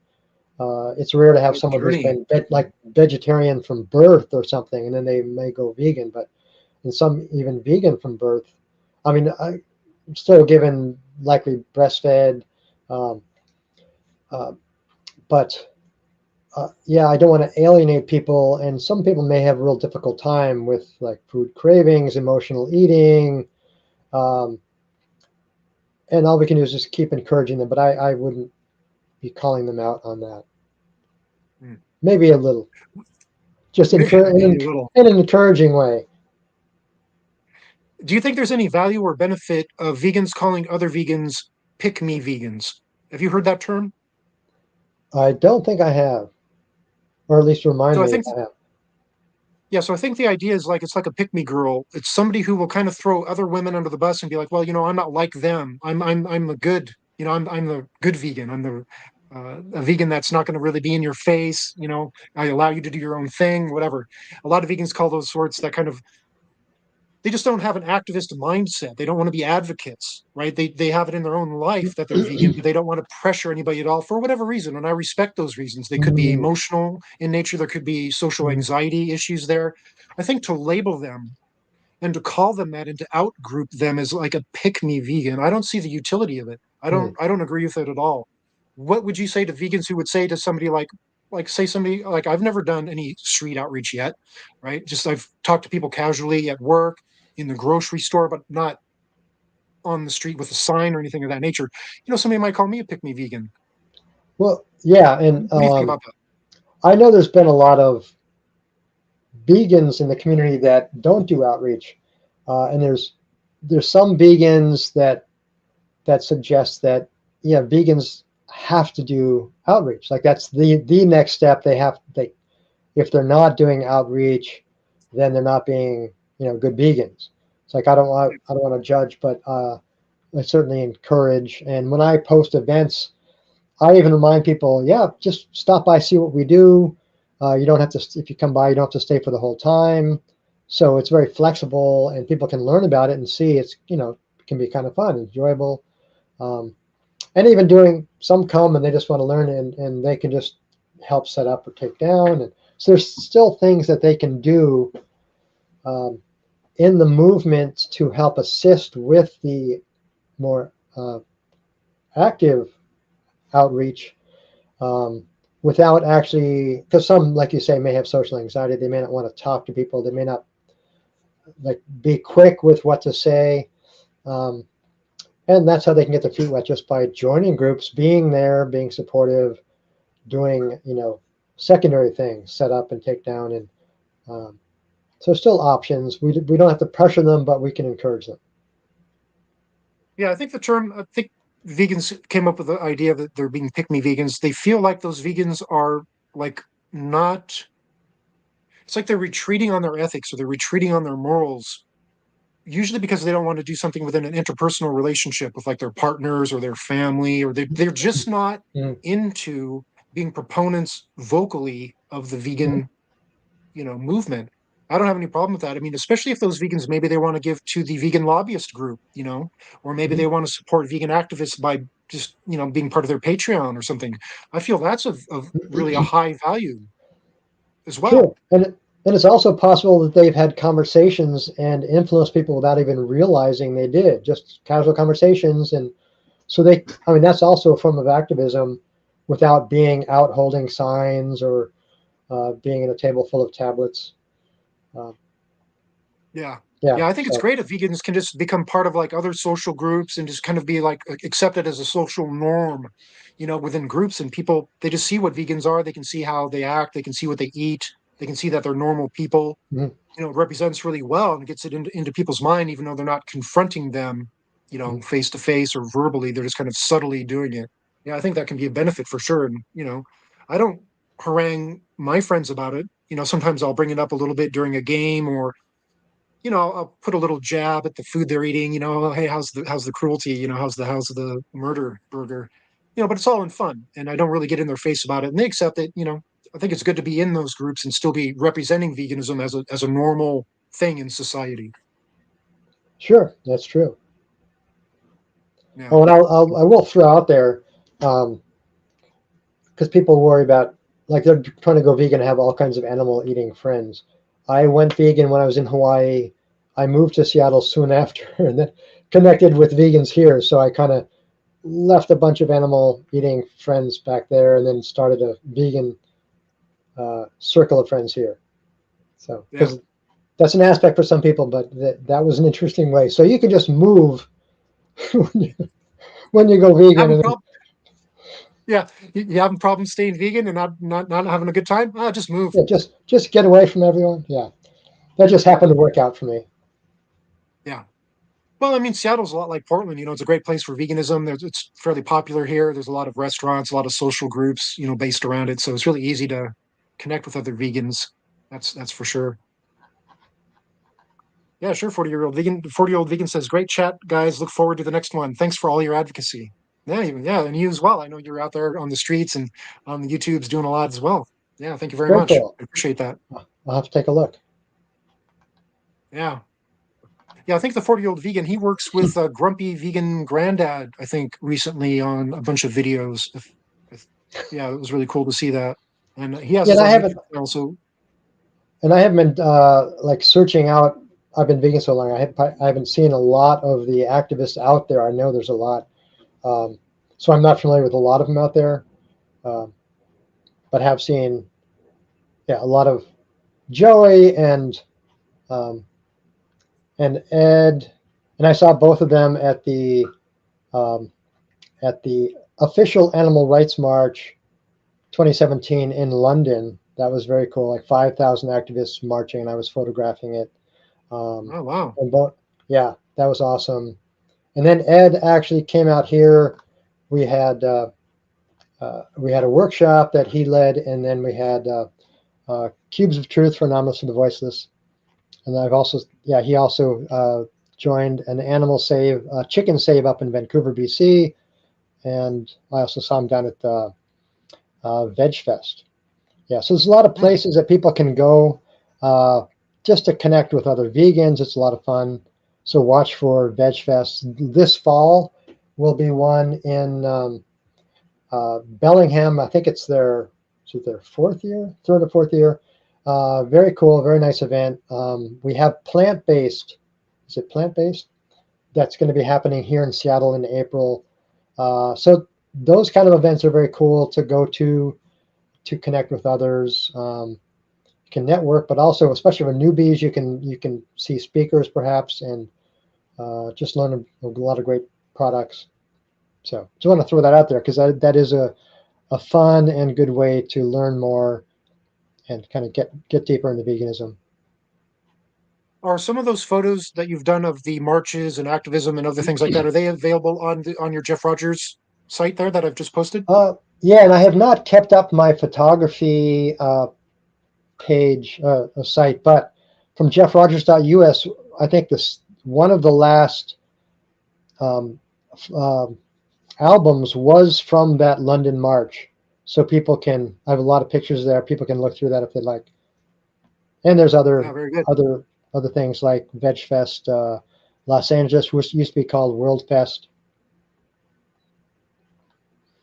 Yeah, And by the way, these pictures are photos I've taken over the years.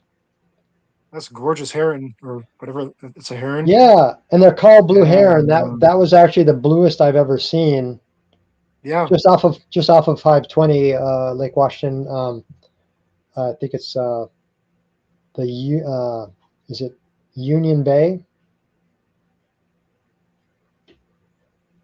Yeah, I think animal photography and that sort of thing can really help people connect with animals as individuals and see the beauty of them just in their own private lives that animals go through and what they're doing, right? They have their own things they're doing, and just to kind of see them in their as they're just existing, and people can connect with them as individuals and stop seeing them as these commodities. I think that's really important.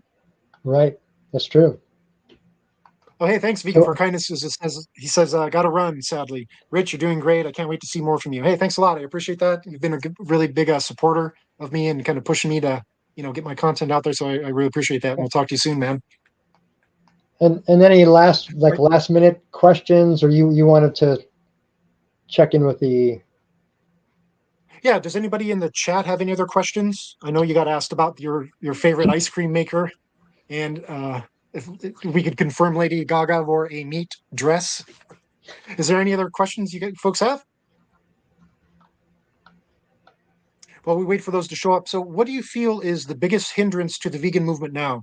Do you think it's just like the cultural norms that are happening, or do you think it's the people who are actually like actively being anti-vegan, like on social media, and how the news often spins veganism in a negative way? Like, what do you feel is the biggest hurdle that we have to overcome right now? Well, it is probably a combination, but corporate media um, is kind of a wall because they do get a lot of money, a lot of advertising money from animal ag, pork, bacon, dairy, eggs, all of that. So they get it's a big chunk of money for them. So if they advocated too much for plant-based uh, diets or vegan lifestyle, that would cut into their bottom line, which as corporations, I'm sure they don't want to do that. And similarly, they I recognize, yeah, there's lower rates of cardiovascular disease, diabetes, a number of cancers.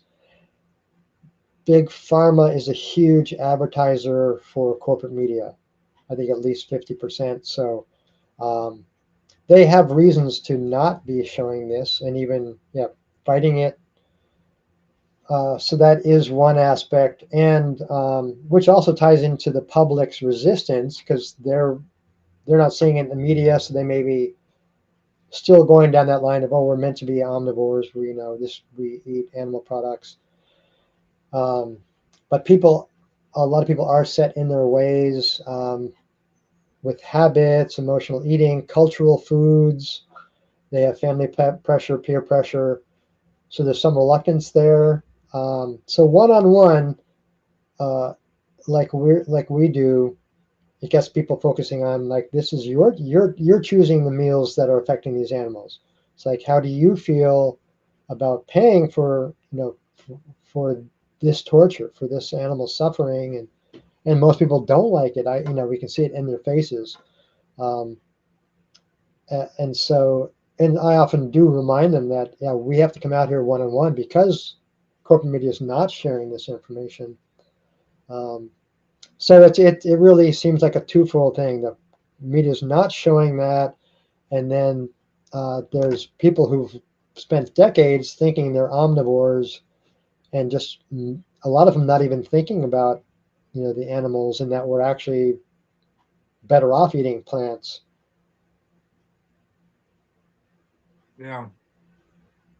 Yeah, the way it's portrayed in the media and just like you're saying, like the advertising and just the corporate interests and things of that nature, it's tough to overcome that. It's a psychological battle, and they've got a lot of money. They understand how that all works through advertising and Mhm. cultural indoctrination and through the education system and just even some of the materials that people find in their own homes. Just books and things that the parents read to them. It's all kind of tied together. I think they want to Right. keep their money flowing in. Yeah, and I understand schools can only receive federal funding if they are serving like milk at their meals, things like that. So plus they get so Yeah. many subsidies, which comes out of our tax dollar. We really need to get rid of that. That would make an even more even playing field. So if people are comparing beans and rice to steak, um, there are better reasons to not to avoid the steak. But if it's financial and they take away the subsidies, then it's going to be a lot more expensive. That's another way of moving people off of animal products. And then we'll still have opportunity to teach them about the animal rights side and animals Yeah. suffering. Have you heard of the Agricultural Fairness Alliance? It's run by I can't remember the lady's name right now. It's Connie or something. She used to be called Vegan Batgirl, and she started a vegan lobbyist group and actually has hired like professional lobbyists. She lives, I think, now in Washington, D.C., and they go in to try to get adjustments to the farm bill where a lot of these Mm. subsidies kind of get Okay. codified. And it Okay. just came up for reflection. Every 5 years, the farm bill comes up for adjustment, and they just were trying to put a lot of pressure on that to get some equity for farmers who want to switch over to just growing plants or to protect that sort of agriculture as opposed to a lot of the subsidies going to the animal agriculture. Have you heard of that organization, or are you aware of the vegan lobbyist group? That sounds familiar. I don't specifically recall it, and we may have even had a conversation of that before. But that's awesome. Yeah, we need more of that. And I've brought up the idea of finding uh, like finding kind of rules and things or guidelines, even in corporations, nonprofits, or governments or schools, where they have. And one example, this was done many years ago here in Washington State, I believe.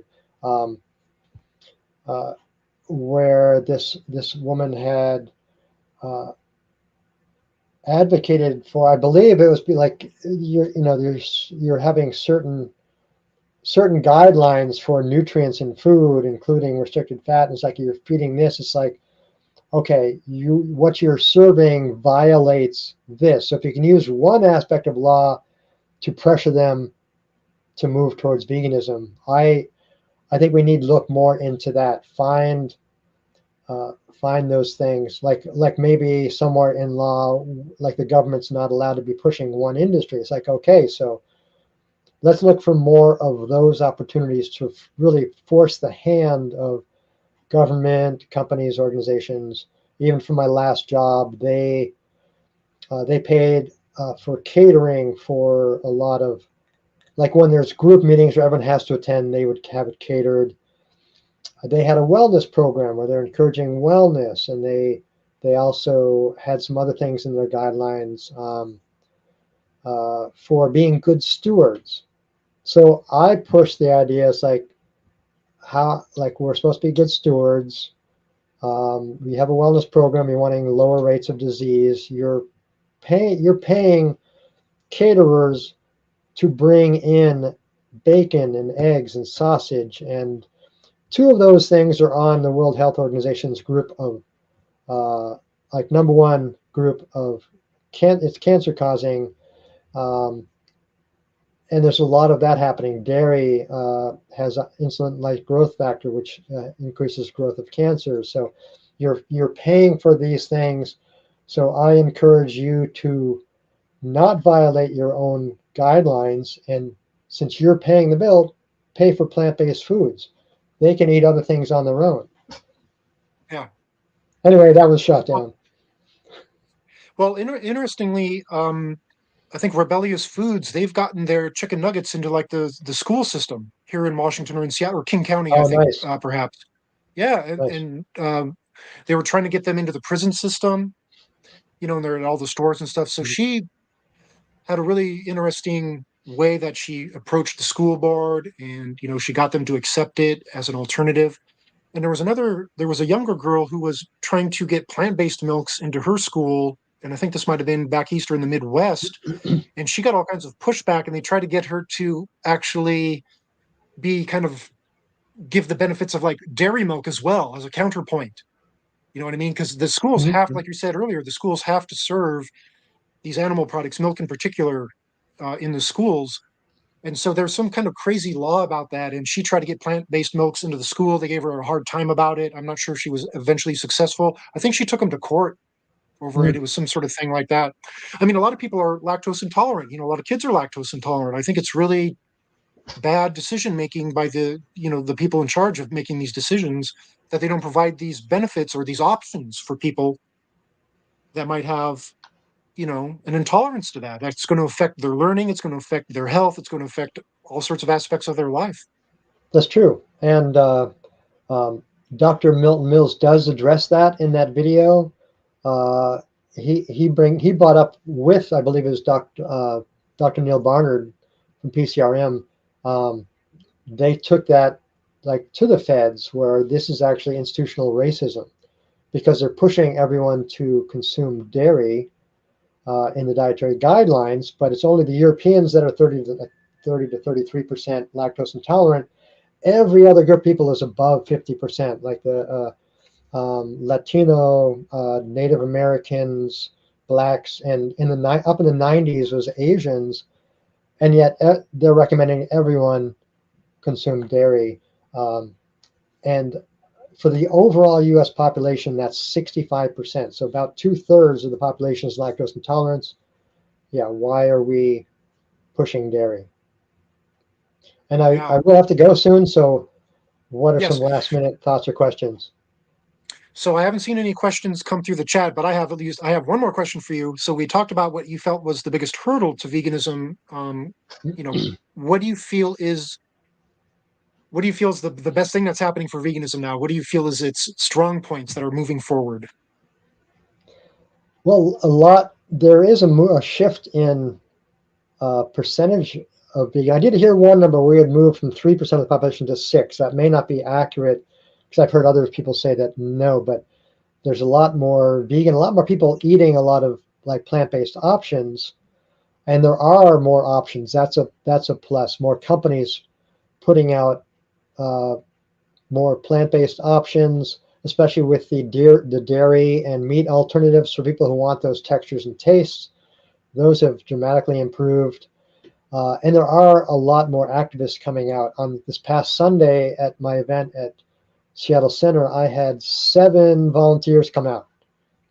Nice. So that's very cool, and including a couple new first timers, newcomers, and so I teach them, my methods and what I do, um, and then they get to meet more activists, more vegans, and so that's a good sign. Um, and just more of that one-on-one, because I think we had 80 views on Sunday. So people watching 80 videos. Some of them watched, 2 videos. There were a few people who watched 3, but that's a lot of videos and a lot of conversations that we had. So, and there's groups around the world that are doing that. If more vegans would get out and do activism, and on that, I believe I have it on that link. There's a video about activism. It gives people ideas, even on their own, to do simple things for activism. So that's worth watching. That's in the link, the JFA resource page. Yes. Yeah, here, let me And if post it's that not, again one more time. and if it's not there, I'll make sure a link is added to that video. All right. And I'll put these links in the show notes when I get around to actually figuring out Okay. how to do show notes. But here, let me post Okay. that link right again here in the comments.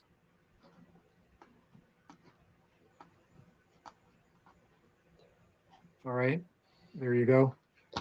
Yeah, do you have any other closing thoughts? No other questions have come through. Do you have any closing thoughts or any shout outs that you would like to do? Just if anyone wants to come out and learn what we're doing, yeah, the on our main website, there's a calendar. It pops up events, but we're also on Meetup and Facebook, Justice for Animals, so people can come out and learn what we're doing, and even bring people out who you want to watch the videos, or if you're not vegan yet and want to watch, learn from us, come on out.